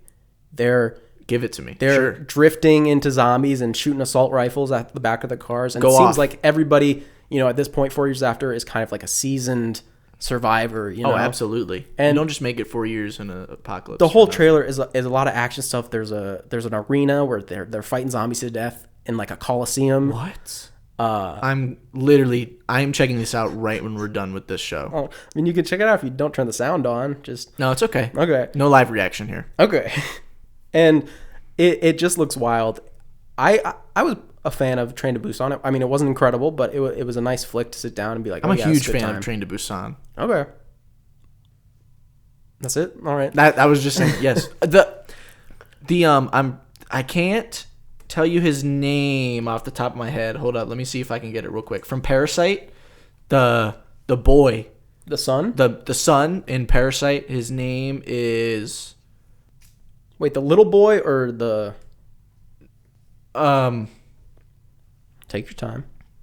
The son, there's Song Kang-ho, which is the dad. Yes. The son. Yeah. Not the rich family. The poor family son. He's kind of the main character, I'd say. Yeah. Kevin. What's his name in the movie? I mean, it's Kevin, but what's his Korean name? I don't remember. I'm very sorry. Shoot, it's not showing me like pictures, so I can't see. It's either I have a better idea. It doesn't matter. He is in Train to Busan. That's what matters. Mm-hmm. So if you liked Parasite and you liked him, go see Train to Busan. It's on Netflix. I hope it's not. I hope this isn't bursting your bubble or anything. But it's not, as far as I know, the same characters. Because obviously only how they ended up at the end, it's not like there was a ton of characters that ended up with a zombie movie. No spoilers here. A zombie movie, people are going to die, right? So it's new characters who have been living in this. And okay, that's fine. Okay. Seems like an action focus. This director, Song something, I believe. Sorry, I don't have it. If you could get it, that'd be great. Yes, I can see if I can pull it up. Like half of his movies are zombie movies. That's like his claim to fame. And you know what? I respect it. He found like a genre that he really likes doing. That's awesome. Yeah, great. Especially because zombie movies are kind of like my guilty pleasure. Your movie can be awful, but if it has zombies in it, I'll probably like it. I just love the idea of them. Yes. I wanted the director's name? Yeah. Yeon Sang-ho. Yeon Sang-ho. Yeon Sang-ho. Probably butchering it a little bit, but we're trying our best here. Yeah.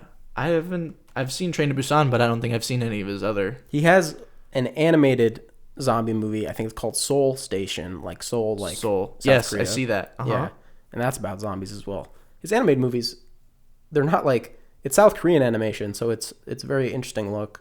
Right, interesting. But yeah, I'm excited for it. I'm definitely going to see it. I'm definitely going to support him as a director.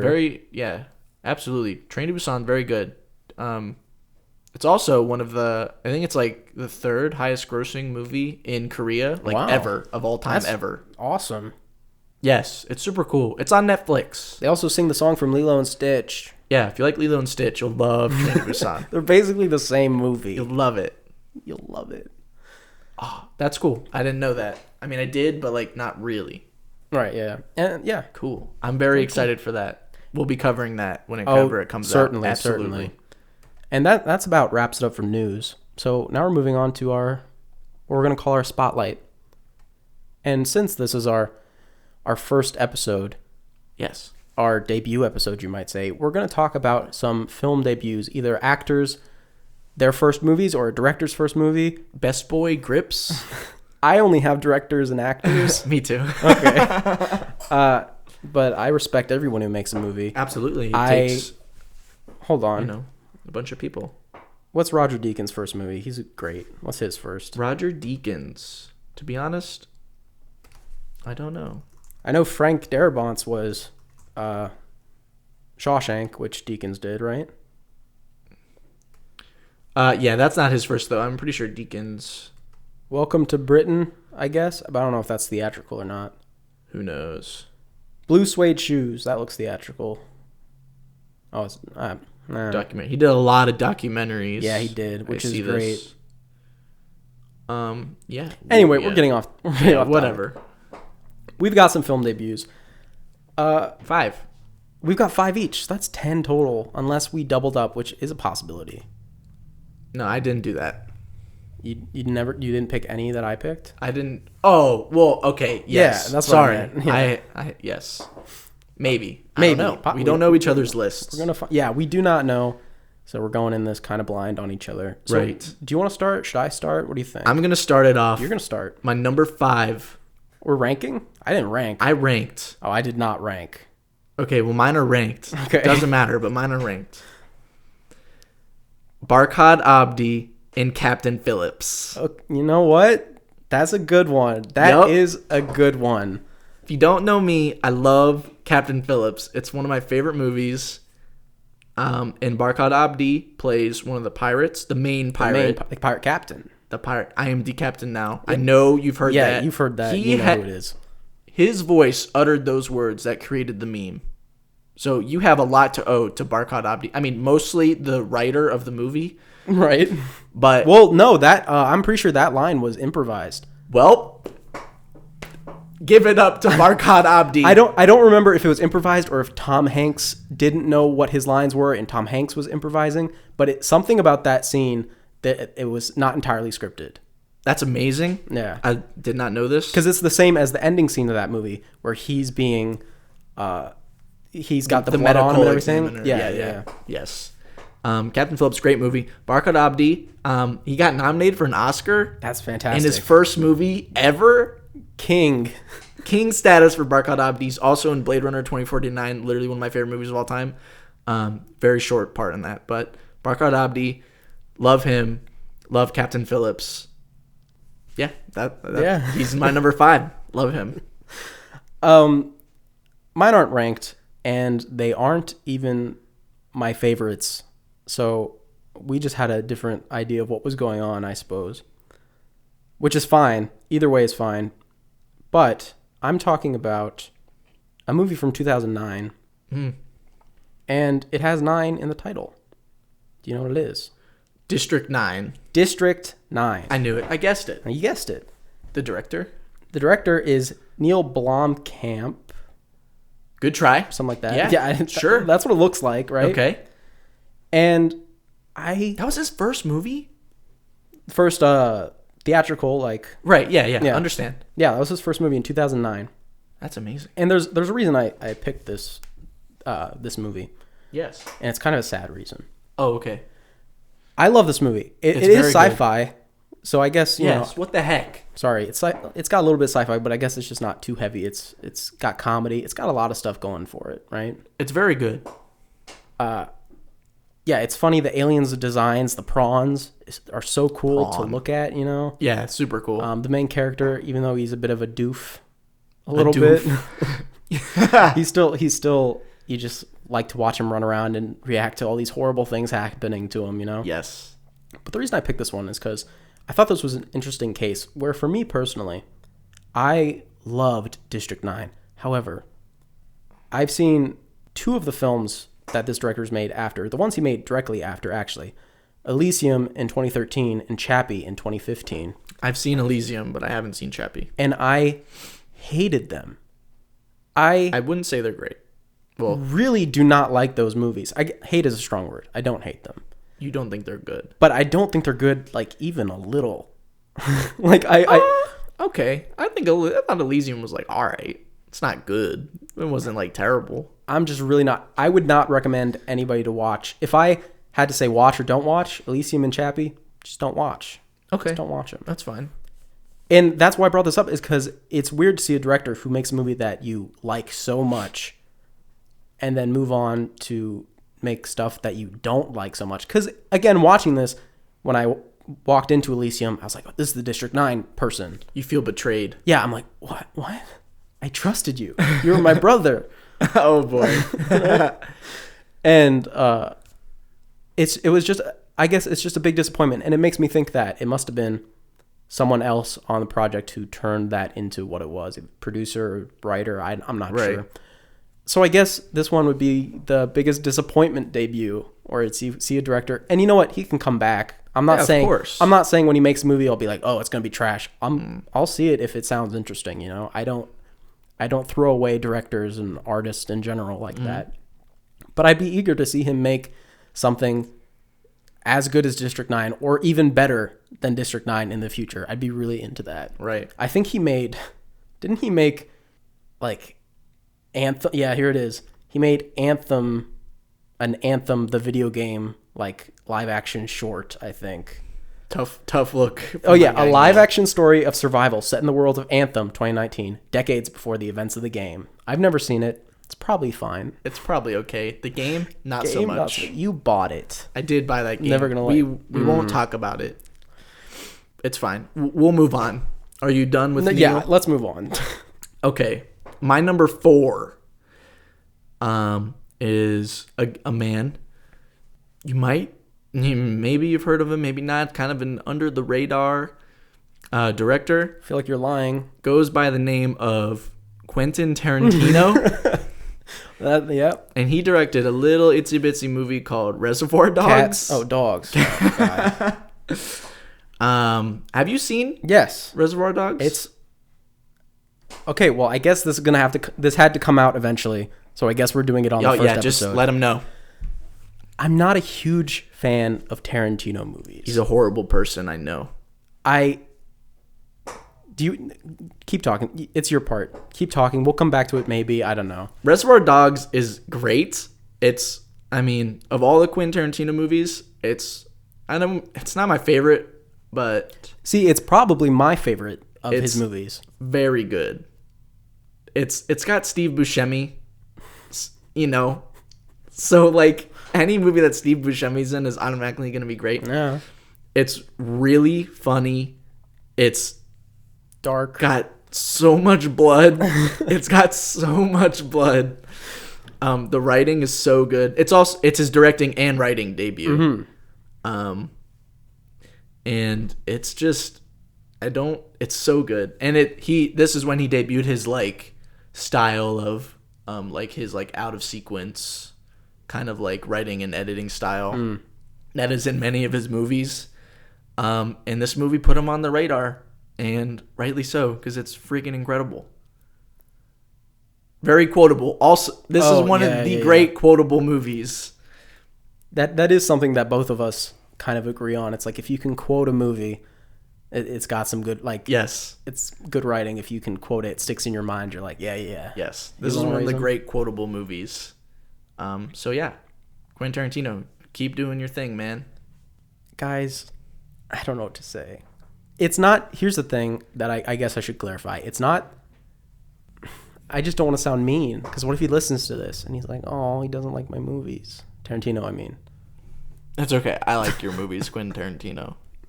I mean, I respect him for the movies that he makes. I mean, they are amazing just for what they are. It's just like, I don't, like if you don't like trees and someone paints the best picture of a tree ever, you're going to be like, I don't like trees. You know? I guess. Sure. Yeah. Okay. But I will say that I've never watched one of his movies, and it's been like, actually, how I would put this is I've never watched one of his movies, and there's never been something where I'm like, I love that. There's always something where I'm like, I love this part of the movie. This part of the movie it's brilliant. I love it. I love the way it was shot. I love the way it was written. Something like that. At least one moment in every movie where I fall in love with it, right? Mm-hmm. It's just that the rest of the movie around it, all the various parts, I'm just not a huge fan of. I feel like I'm doing a horrible job explaining it, but you sound like an idiot. I probably am, but I'm allowed to have. That's okay. You are entitled to your own opinion. We don't discriminate here. I'm entitled to my own wrong opinion. Yeah, even if you're wrong, Your opinion is still valid. Yeah, it's fine. You can say it. But here's the thing. I'm not even, like, just to be 100% crystal clear. He is a great director. He is a great writer. Yes, he is. His movies are great. I just don't like them. Okay. He makes good movies. I just don't. He does make. I just don't care for them. I definitely do not hate them. I definitely do not dislike them. Okay, that's okay. Yeah, it is. It is okay. Is it my turn? It can be your turn. Yeah. I'm sorry. I really put you through the ringer there. This isn't the ringer.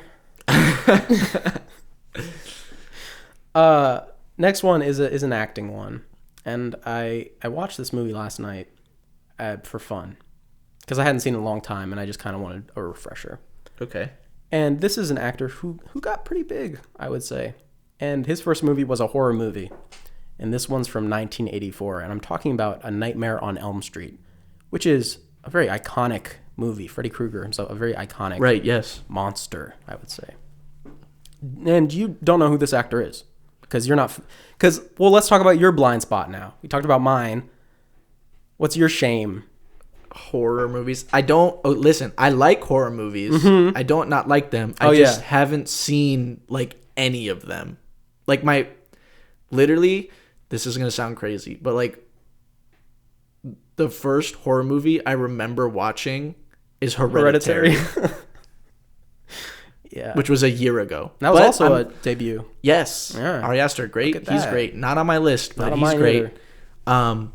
But slowly but surely, I've been trying to, watch some horror movies to broaden my horizons. Yeah, you'll get there. I'm trying out here. It's weird that I would think you would want to start with like the classics, but you're kind of starting with the recent stuff. Yeah, I'm just kind of going backwards in time, I guess. Which works. Yeah, it works. It's kind of weird because newer stuff a lot of the time is kind of subverting what you would expect from the old ones. So it'd be interesting how that goes backwards. We'll find out. Probably not well because the stuff that they subvert is kind of like a cliche that everybody just kind of knows because it's been like parodied and stuff so often. Yeah. So I don't know. Let me know how that goes. I will. The actor in question who's in this movie, and he's like, even though he doesn't have he's the main character's boyfriend. And this actor is Johnny Depp. And I think he was either 19. Never heard of him. Oh. He was in Rango. Oh, he's the dude? Yeah, he's the dude. Well, he's the little dude. What even is he in Rango? Is he a chameleon? He's some sort of reptile. Yeah. Anyway. And in Johnny the movie, he plays a chameleon. Dang it. Okay. That was kind of fun. Continue. And I just wanted to see where he started. And this movie, horror movies in general, the acting, you're not expecting to be blown away by any acting when you watch old horror movies like this. Right. And the acting in this movie, it's serviceable. There's a few bad lines. There's a few bad reactions, whatever. And Johnny Depp, the problem with him is he gets nothing in this movie, which is so sad. It almost seems like a waste of Johnny Depp, even though this obviously helped him in his career. Right. Because everything that he does in this movie is like, okay, Nancy, who's his girlfriend. It's like, okay, Nancy, what are you talking about, Nancy? I'm trying to go to sleep, Nancy. Like he really just plays off of his girlfriend the whole time, but he gets almost nothing, except for, well, okay, I'm not going to say spoilers for a film from 1984. Absolutely, spoil it away. He turns into a blood volcano. He sinks into his bed, and then he comes out of his bed, but he's just blood, and he's spurting everywhere, and it's kind of a rough way to go. That does not sound very good. But listen, here's what they did, and it's obvious when you watch it, I guess, but back then it would have been really a spectacle, is they cut a hole in the bed, and they had this whole room, and they turned the room upside down, and they shot it like it was right side up. Okay. And they just poured gallons and gallons of fake blood. Like, think The Shining, but at the time, it was the most fake blood ever used for a movie scene ever. And it's just... Whoa. Gallons and gallons of blood gushing, and it looks like it's erupting out of this bed onto the ceiling, and it's like splashing on the ceiling, splashing everywhere. Nice. And it's just a ridiculous scene. But okay, I would say he's like the most waste for someone who became such a star. Right. It's interesting to see him so off to the side in a movie like this. Right. And yeah, that's all I got. Interesting. Johnny Depp and Nightmare on Elm Street. A lot of actors get their starts in horror, That is true. I did not know this. This is like a learning experience. Yeah, I think Brad Pitt did.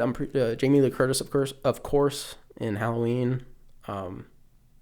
Jennifer Aniston, I think too. I'm not sure. Interesting. All right. Well, we'll go to my number 3 pick. All right. Is fairly, I wouldn't say like super recent, but maybe like 10 years ago movie. Okay. This is an actress. She goes by the name Haley Steinfeld. In True Grit. True Grit. Have you ever seen True Grit? I have not seen True Grit. True Grit is a Coen Brothers movie. Yeah, I do know. I don't want to say it's like one of like the long lost Coen Brothers movies, but I feel like when people like think about the Coen Brothers, they don't, no one thinks about True Grit. They obviously think about like Fargo and No Country and, all their other great movies. Sure. True Grit is a great movie. But even better than the movie is Haley Steinfeld. She's like 12 this movie. Yeah. Because, she's super young. And she's like a total movie star now. She's in like the new Transformers movie, whatever. Super famous. She's literally like 12 in this movie, and she totally owns it. Listen, these are the other people in this movie. Jeff Bridges, Matt Damon, and Josh Brolin are like the other leading characters. And you're saying she outclasses them. And she owns them in every scene. Oh my gosh. That's amazing. I don't know how. That's pretty cool. But she owns this movie. She got nominated for an Oscar for this. But for some reason, and no one knows why, she got nominated for supporting actress, even though I'm telling you, she is literally in every single scene in the entire movie. Interesting. I don't know why. I don't know what their idea was. But she is so good in this movie. And I don't know. What is it about her performance that's so... She plays this, like, young girl. She's, like, a stubborn little girl who is... Her father gets murdered, and she's trying to track down her father's murderer. So she gets Jeff Bridges, who is, like, a tough dude, to help her hunt down her father's murderer. Is he a professional tough dude, Josh or Brolin. Is he just... Like... Yeah, he's, like, a pro. He's like a dude. It says in the thing, a tough U.S. Marshal. So whatever. And she is just so, like, I can't think of the word. She plays it so straight, and she's so like menacing in every scene. This little girl, and she's just like destroying like Jeff Bridges and Matt Damon like all the time. And so like, would you credit a lot of it to the script itself? That yes, a lot of it is the Coen brothers doing their thing. Yeah. She's obviously 50% of it. But still, I mean, she is just really giving it, and I was, like, frightened of this little girl. That's awesome. And it's just great. She just gives... It's just an all-timer for her. She hasn't been in much, obviously, because she's so young. But, yeah, Haley Steinfeld in True Grit. Menacing. Menacing. The most menacing 12-year-old in cinema. She's great. I mean, she goes toe-to-toe with Jeff Bridges, Matt Damon, and Josh Brolin. At the same time? Matt Damon and Jeff Bridges at the same time. Josh Brolin at separate times. So yeah, because Josh Brolin is the murderer. That's not a spoiler. Oh, okay. It's not a spoiler. He plays the person that murdered her father. Gotcha. So yeah, True Grit. True Grit. Haley Steinfeld. Good for her. Queen. That's awesome. Next, since we're talking about 12-year-olds. Oh. What does that mean? I'm going to be talking about a very recent film. It's from 2018. Oh, yes, that's new. And there's an 8 in the title. And the director was a comedian. And this director is Bo Burnham. And his movie 8th Grade. Yes. Which features a 12 to 13 to 14-ish year old. Very young actress. Elsie? Is that her name? Elsie Fisher, I believe. I know it's Fisher. I don't know if her name's Elsie or like Elise or something. I don't know. Right. I'm pretty sure. I want to say it's Elsie. Okay. And this movie, I'll be upfront, I did enjoy it. I would recommend people watch it. But I wasn't in love with it. But again, person's first film, if it's, I would if I say don't watch it, if that makes sense. Don't watch it. Okay, yeah, I'm on board. If I say that it's worth a watch, I'll just say that. For a first film, that's pretty dang good. Yes, it is pretty good. I would especially have to for someone who doesn't really have a total 100% film background. You know, he's a comedian, he's a musician. Right, yeah, absolutely. This movie, you've seen it. I have seen this. I thought it was a very... when I wrote a review for it, I called it ephemeral. I called it an ephemeral hit, you know? It was so in its time. I'm certain that this movie is already horribly outdated. Oh, yeah, it's definitely not aging well. This movie is probably awful to watch now. And because it wasn't even that, like, from a references and just stuff happening right now time. It was even out of date when I saw it, when it first came to theaters. It was just a little bit out of date, you know, because technology and stuff, which the movie focuses on, is moving very quickly. Like, they don't talk about TikTok. It's like, what? Right, there's no TikTok. You're in 8th grade and you're not talking about TikTok? Right, exactly. So it's ridiculous. It's just... But they chose for this movie, and if it was Bo Burnham specifically, I don't know, but they chose to shoot it on digital instead of film, which is more traditional, which was a brilliant idea. I love that choice because he was making at the time such a modern flick where it's like, yeah, we're going to shoot on digital. All these people on their phones, on social media, on the internet. It's about technology. Digital was the next step forward for film as technology. And even though I do think it caused a lot of some scenes to look, I mean, I'd say unprofessional because it's what you see when you watch a YouTube video. You see these kind of flaws. Sure. And the main thing I'm talking about is like artifacting and stuff that happens like when you're in low light and you see all the fuzz, all the gain on the video, you know? Mm-hmm. And it looks all pixely and weird. However, there's a scene in this movie where that flaw of the medium of digital video is used to such a great extent where there is a character who is submerged in darkness and he is kind of a threatening presence to Elsie at this point, or Katie was her name in the movie, to the young girl. I don't know. To the young girl in the movie, he's like this menacing figure and he's submerged in darkness, and where his face is supposed to be is this mess of like pixels and all of this. It turns his face into just like this jumbled mess of colors, you know, or not colors really. I know what you're talking about. Yeah, and it's Kayla, by the way. Kayla. Yes. And it's such an effective use of, if it was on purpose, which I assume it was, of the flaw of the medium to actually put it into the film. Like there's something wrong with this situation, you know, to make it a little more threatening.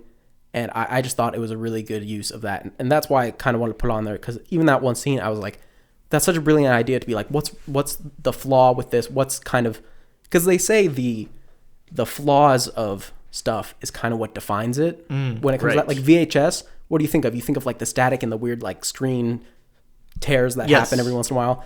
But that's what's wrong with it. That's like a flaw. That's something that's bad about it. But that's what people think of. Mm-hmm. So that digital mess, using that to your advantage, I was like, that's just a brilliant thing to do. Rest of the movie's, you know, fine. Oh man, 8th grade. It is Elsie Fisher. Elsie Fisher. What do you think of the movie? I think 8th grade is all right. Yeah. And, you know, I watched it. I was like, yeah, it's okay. Pretty good. I don't know. I don't have much to say about 8th grade. That's where I was at. I was just like, yeah, that's okay. I just like that one scene a lot because I was like, if they did this on purpose, that's great. Right. Yeah, sure. For real. All right. Here we go. This is my number 2. We've already talked about this man before. Earlier. Literally like a few minutes ago. Whoa. It is the one, the only, one of my favorite directors at the moment.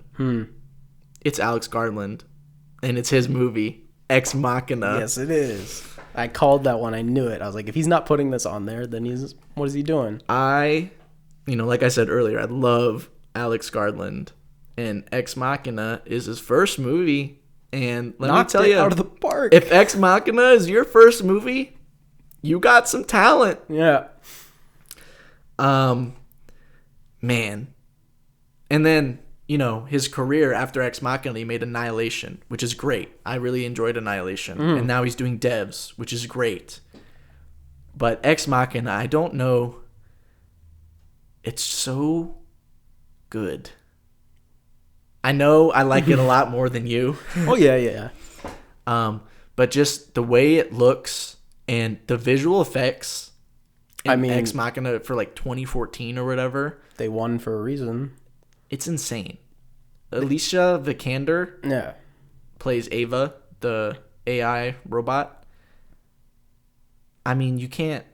when you look at it, you cannot tell. You can't be like, oh, yes, this is where they did this and this is where they did this. It just looks like she's a freaking AI robot. Yeah, I mean, even today, it's not like it aged. Oh, yeah, no, it hasn't aged. You can't...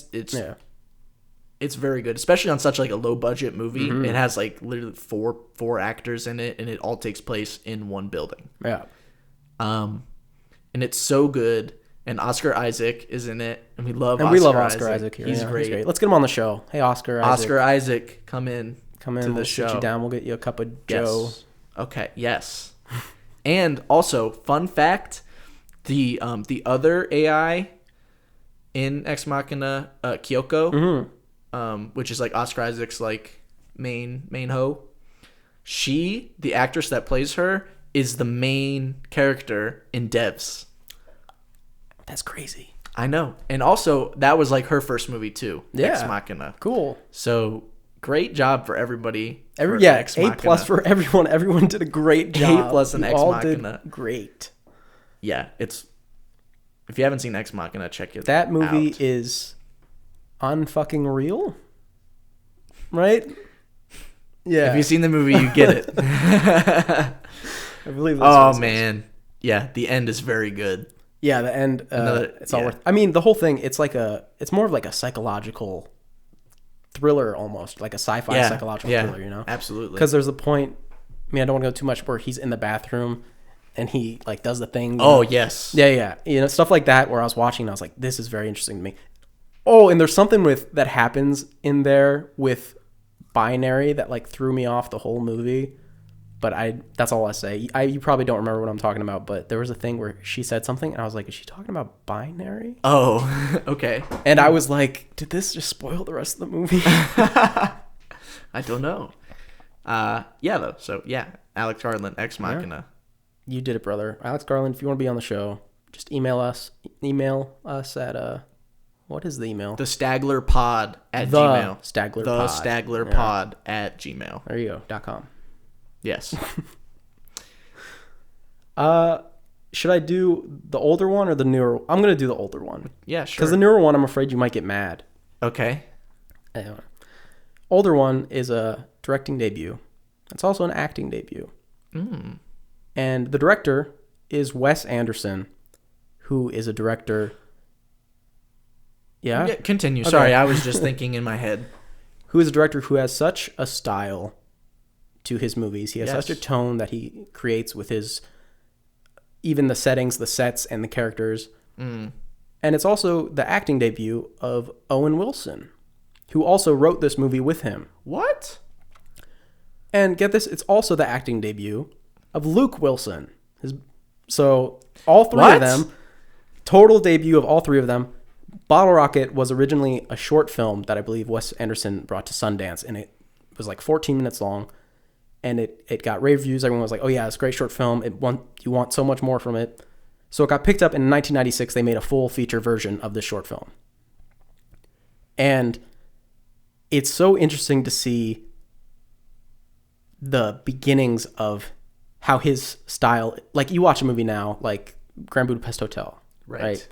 It's soaked. It's drenched in Wes Anderson, right? Oh, yeah, absolutely. So when you watch his first movie and you're like, oh, I see a little bit of it poking through. I can see a little bit of, he's doing like camera cuts, like close-ups that I'm like, oh, that's Wes Anderson, right? Yeah. And then you see like the more traditional stuff.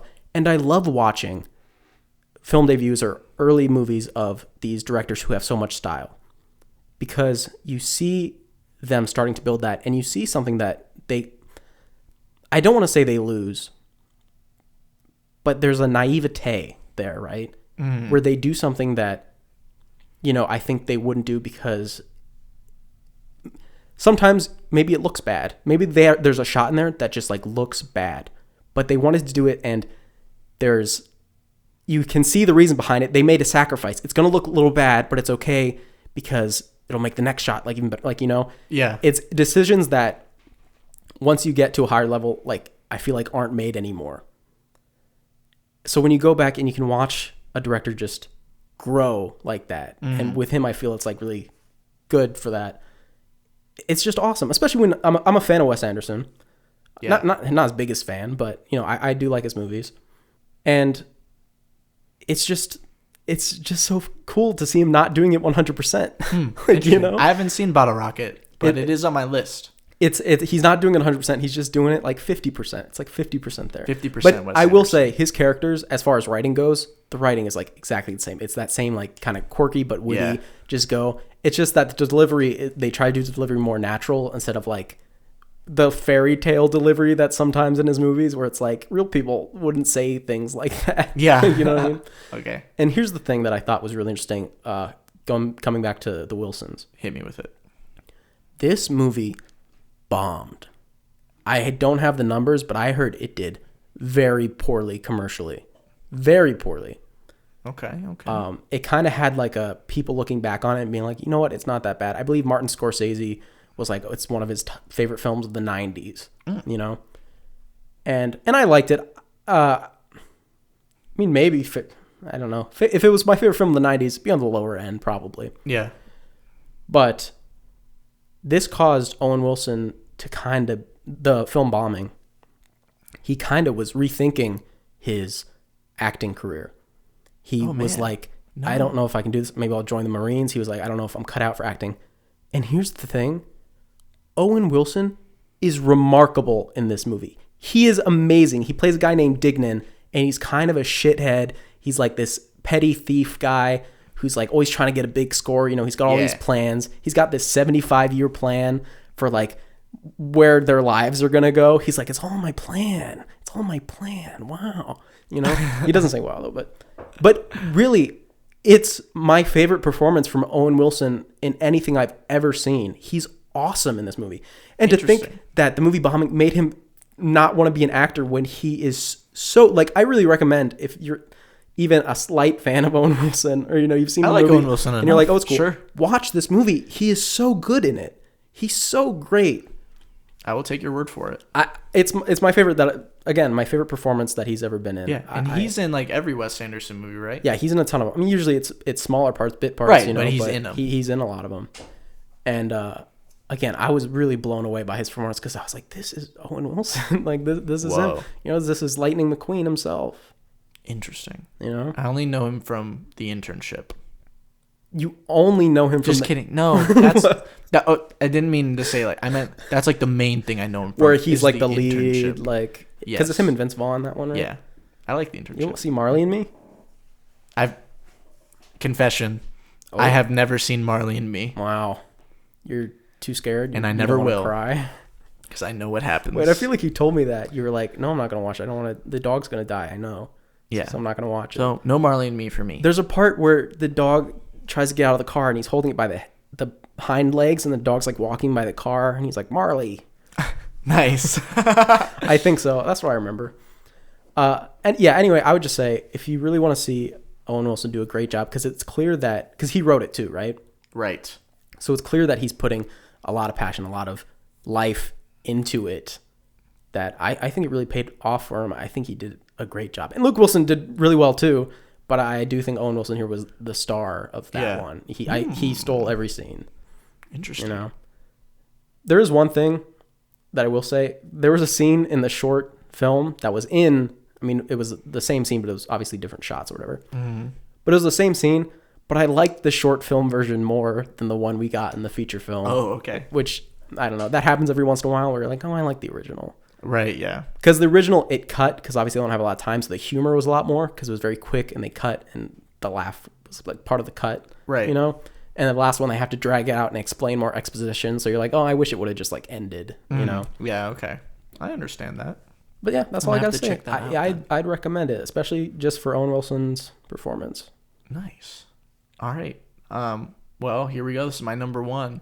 Oh, It's super normie, oh great. and it's Citizen Kane. not Citizen Kane. It's super normie, and I'm lame for it. Wait. Do you have any honorable mentions? I mean, no, I didn't do any honorable mentions. Citizen Kane. I guess Ari Aster maybe for Hereditary. All right. Yeah. Good for him. Yeah. I don't know. I don't really have any honorable mentions. I have Lady Bird. Oh yeah, Greta Gerwig. Yeah, Lady Bird's great. Fruitvale Station. Ryan Coogler. Coogler. Yeah. I remember when I was researching, I saw him. Oh wait, I know what your first is because I was about to say it on my. Yeah. I know your first. My number one is super normie. Should we say it at the same time? Let me say it. This is my time. Okay.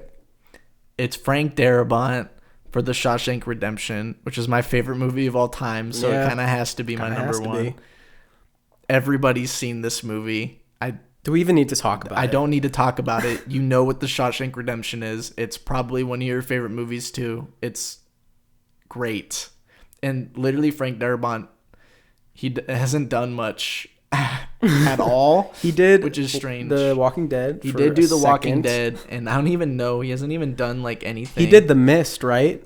I don't know. Have you seen The Mist? I have seen parts of The Mist. Have you seen the end of The Mist? I have not seen the end of The Mist. You haven't seen the end of The Mist? Bro. That's the only part you're supposed to watch. Okay, well, listen. This is all of his directing credits. Okay. Shawshank Redemption, and they did The Green Mile, which is another Green Mile, big Tom movie. Hanks. Because Tom Hanks was originally supposed to be Dufresne, right? What? Yeah, I'm pretty sure. Man. Tom Hanks, but I think like Forrest Gump or something was...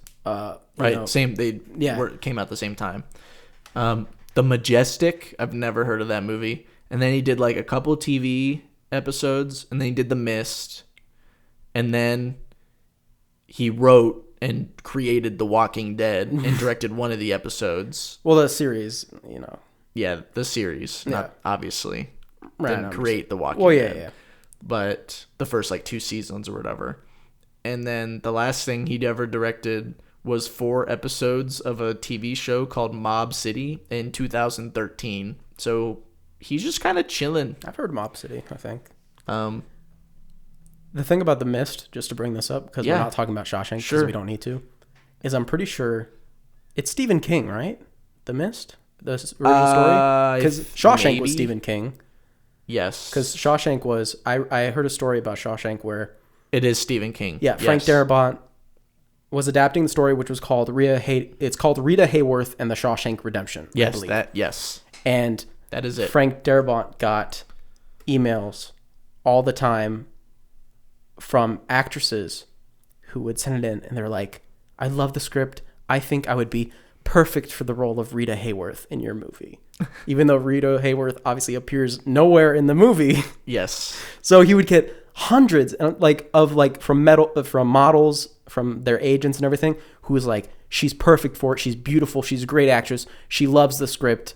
And every time he'd just be like, oh, you like the script, did you? What was your favorite scene that she was in? You know, it's like she doesn't... Rita Hayworth isn't in the movie. Oh, man. I thought that was an interesting tidbit. Nice. But yeah, he's literally not doing anything. He's just living life. Good for him. Yeah. He's very old. Actually, never mind. He's not that old. He's like 60. Was The Mist Stephen King too? Yes. Okay. The Mist is Stephen King. I believe, also, because I was talking about the ending that you haven't seen, and I won't spoil it, because I don't want it to be spoiled for anybody listening either. The ending of that movie, when Stephen King saw it, is different from the story. Oh, man. And Stephen King was like, God damn it. This is amazing. Why didn't I think of Why this? didn't I write this ending? This ending is 5,000% better than my ending. He was like, this ending is so good. I beat myself up every day for not writing the ending the way he did it. Ooh, dang. And okay. It's whoa, we're hyping it up. No, I mean, you watch the ending and you're just like, oh my gosh. You're like, wow, okay. Yep, that's a pretty ending. Dang. You'll have to watch it sometime. Even if you just watch the ending, obviously it's better if you see the whole movie. Right. But if you watch like the last like 10 minutes or so, 15 minutes, you'll get it, you know. Interesting. Okay. Yeah. So yeah, there's my normie pick because he was ranking them. Sorry. That's specifically why I wasn't going to rank him, because if I was going to rank them, it'd be my number 1 too. Yeah. You know. It do be like that. So yeah, just to be clear, mine is not ranked. These are not my favorites. They're just ones that I had stuff to talk about a little bit. Sure. All right, well, let's go. Do your last one then. I have one more honorable mention that I just want to mention because I'm wearing my Death Records shirt. Oh, yes. Which is Jessica Harper in Phantom of the Paradise. That was her debut film. And really, I'm pretty sure the only crazy thing she did after that was Suspiria, which I think she did right after that. I think Dario Argento saw her in Phantom of the Paradise and was like, she has big eyes. And then got her in my movie. Very cool. Good for her. Anyway, the last film is it's a little sad. And I'm afraid that Nick's going to get mad at me for picking this one a little bit, but maybe you won't. Because this is a debut film, and it's the first and last film of this director, and it's a 2018 movie, and I believe it's from China, and it's Bo Hu, I forget which way it goes, An Elephant Sitting Still. Okay, okay. Continue. And we might as well tell the story about it. He was a writer, and he got into movies, and he wrote a script. He had a short story, I believe, that turned into a full script. And this movie is, I believe, 3 hours and 50 minutes long. It is. It's quite a long movie. And the sad part of the story is he made this movie, and I just want to make sure this is totally correct. He did commit suicide. He did. Yeah, it wasn't just death. It was a suicide. And we're never going to get to see another movie from this director. And I'm not saying that An Elephant Sitting Still is the best movie I've ever seen. But it's not a bad movie. I quite like it. I know that you still... I have not seen it Have not seen it. But it has been on my radar. You just happened to get to see it before I because I bought it for you, and I watched it for myself before I gave it to you. Yes. And then I bought my own copy. Yes. This movie is, it's really a journey because it's so long. You sit down with it. I would still recommend watching it in one sitting, even if you take a break. I would still recommend watching it all, not breaking it up into parts. Right. I've seen The Irishman. I can do it. Yeah, if you've seen The Irishman, then you can do it for this. It is a movie that is drenched in claustrophobia, It's everything's so tightly packed, but the people are so far apart from each other, It's it's crazy how lives are interwoven. All the stories are kind of cross over each other because there's 4 main characters and their stories all kind of link up by the end. Right. And I really can't even explain anything about it. I can, but I'm not going to. Right. But I would say that it is a shame that we're never going to see something else from this director. And you do feel a kind of hopelessness in this movie. That's just kind of the vibe that you get. There is a hopelessness there. But at the end of the movie, at the 3 hours and 50 minutes that you're sitting there watching it, there is a final scene that there's not even any dialogue in the final scene. But it gave me the biggest goosebumps of my life. And part of it, I'm going to admit, is I'm like, oh, it's over. I can go to because I watched it straight. I didn't take any breaks. So I was like, I can go to the bathroom. I can wash up. I can do whatever, Yeah. But I got the biggest goosebumps of my life. And it was the journey had come to an end. And a destination was reached. Maybe not quite the destination that you thought, but it got there at the end. And it's kind of like the journey's over. And from watching the movie, I think that this movie is helped by its runtime. I think if this movie was an hour and a half, that wouldn't have been nearly as effective. And obviously you'd be missing all of the movie too. But if it was condensed, it wouldn't be nearly as effective. But I'm serious. The biggest goosebumps of my life, it was crazy to me that I was just flush, If you order we ordered a Blu-ray off Amazon, right? You did. Oh yeah, I ordered it twice, I guess. And it comes with a little booklet in front, a lot some of these do. I would recommend reading. There's interviews with I believe an old teacher of his, an old film tutor of his, and they talk about him and they talk about just movies in general. I would recommend reading that and then stopping. There's a short story that the movie is based off of that is at the end of the booklet, and stop right before you get there. Then watch the whole movie, and hopefully if you're like me, you'll watch it, the ending will get to you, and you'll be like, oh, wow, right? And then go back and read the short story. It's really short. Most of it is stuff that happens in the movie. It is pretty one-to-one, except the ending. The ending of the short story goes about like 2 pages of shorts, or maybe a page and a half after the movie's over. And it kind of changes the way you interpret the ending a little bit. And it gave me goosebumps a second time. Oh, man. And it really was. Bro. The experience that I have with this singular movie, especially knowing about the director and all that's happened to him, just as far as taking his own life and all that. There was a profound sadness around this film, right?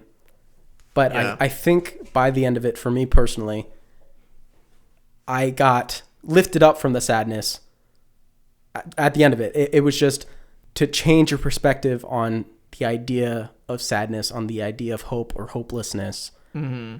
And I'm probably reading way too much into it, but that's what you do with the movie. When you have it's your personal experience with the film. Sure. I am certain, well, I'm about to say something weird, but I am certain that if a person who doesn't really watch cinema movies, like if you've never watched, I don't know what to say. You're on thin ice.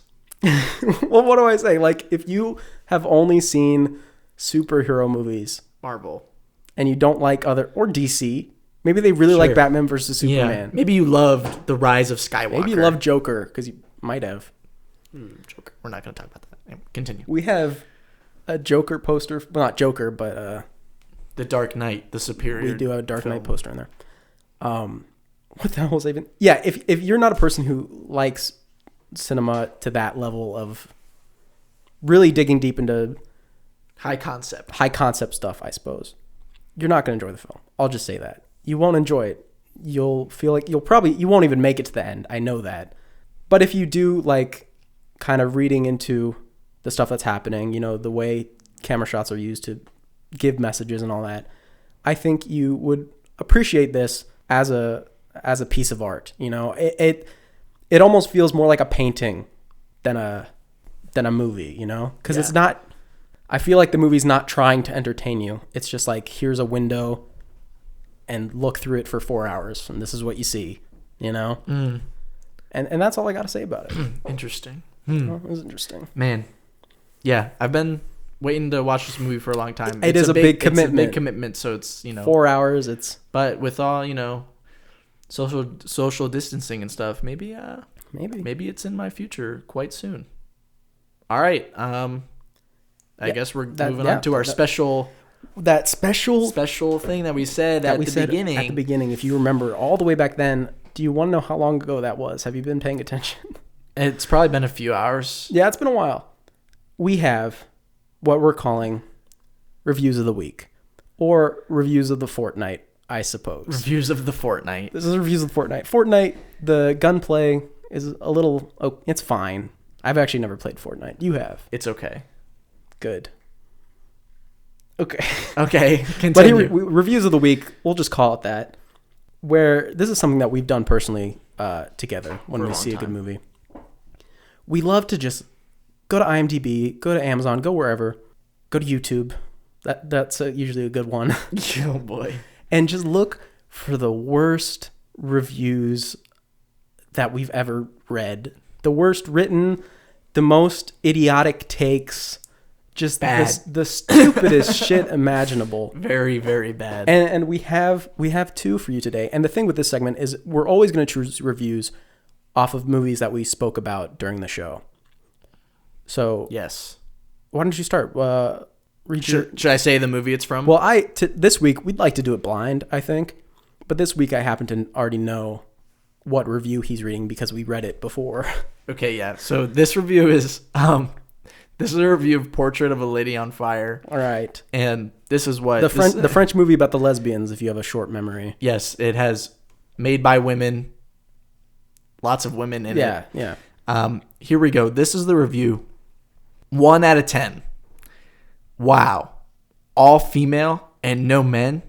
What world do we live in? I wouldn't waste my time with this waste of a movie.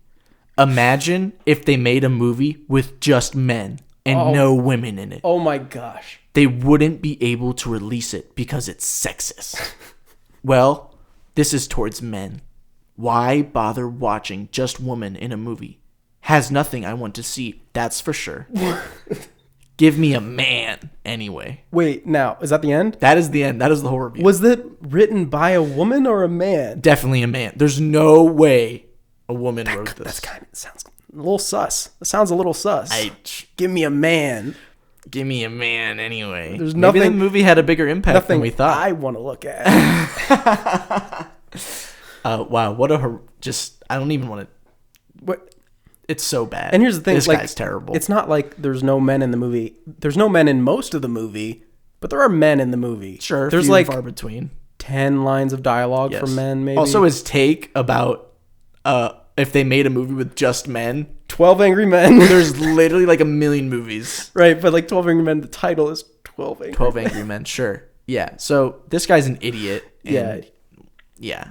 But maybe it is a woman, and she's like, I'm not a lesbian. So why am I watching this? I don't know why you're watching this. It's probably a man. Let's go to your one. Let's go to mine. Okay. I won't tell you. You at home, you can guess too.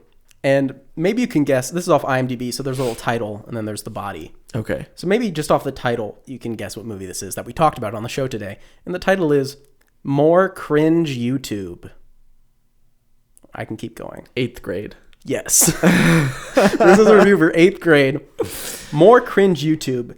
And who the fuck says Gucci at the end of a freaking YouTube video? Sorry. I am trying not to swear, but this movie is so bad. I never seen anyone say that and not get bullied. You must get bullied and have no friends to have a YouTube channel about life lessons and say Gucci at the end of your video. Oh, no. Is that it? Yeah, that's it. Somebody... 1 out of 10. 1 out of 10. Oh, yeah. These basically all are going to be 1 out of 10s, I think. Oh. Somebody... This person... Where did we go wrong? I have to assume that this person, like, is in middle school.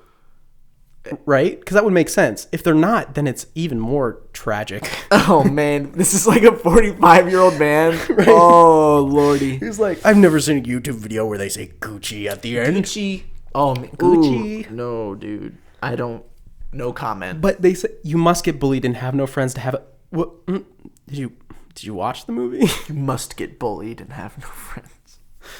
It's like... There's a lot of reviews about this movie where they say the cringiness makes it awful. And I understand if the cringiness of that movie makes you not want to watch it because you just can't handle it. Mm-hmm. But, like... It doesn't make it bad. Right. Because 8th graders are kind of cringy, bro. Yeah. Oh, man. I'm upset. That is terrible. No. That is a terrible review. This is a segment for that, which makes it really good for the segment. Sure, yeah, great. It's great for the segment, but that's all we got for that. You just don't, it leaves you speechless. It really does. Especially when it's a movie you love or even just like a little bit. Right. And somebody just misinterprets the whole just thing. Something so stupid. Or hates all the things you love and you're just like, what are you doing? What are you doing? Yeah. You can't be doing that. Man. And everyone's entitled to their own opinion, but I mean, these people, they got some real bad ones, let me tell you. Nothing more to say. No further comment. Anybody can put a comment somewhere. But you know what, guys? That's going to wrap it up for today's show. Episode 1 of The Stagler. I think it went all right. Sure. Oh, but, yeah. I hope that people listening had a better opinion of it than I. But, no, I had a fun time. It was definitely fun. And next week... 2 weeks. Fortnight. Yeah, next fortnight. The next fortnight. Season 2. Season 2. The next fortnight for our Spotlight segment, because that's all we really plan in advance. Yes. We're going to be talking about streaming services, the major ones like Hulu, Prime Video, Netflix, all that. We're going to be giving some recommendations, probably 1 or 2 each, maybe one each from both of us, because there are a few streaming services. Yeah, per streaming service. Yeah, per streaming service. And just from all the major ones, maybe we'll throw in Crackle. Maybe we'll throw in Shudder. I don't know. Okay, sure. Maybe. We'll see. We'll see what happens. And, maybe we'll see, which one's best bang for your buck. If you don't have streaming services. If you don't have, like, all of them, yeah. And, it's like, what's the one to pick for the best overall quality? Maybe we'll try to figure that out for you. Sure. And that's going to do it for today's show. So, I'm Justin. I'm Nick. And this has been The Stagler.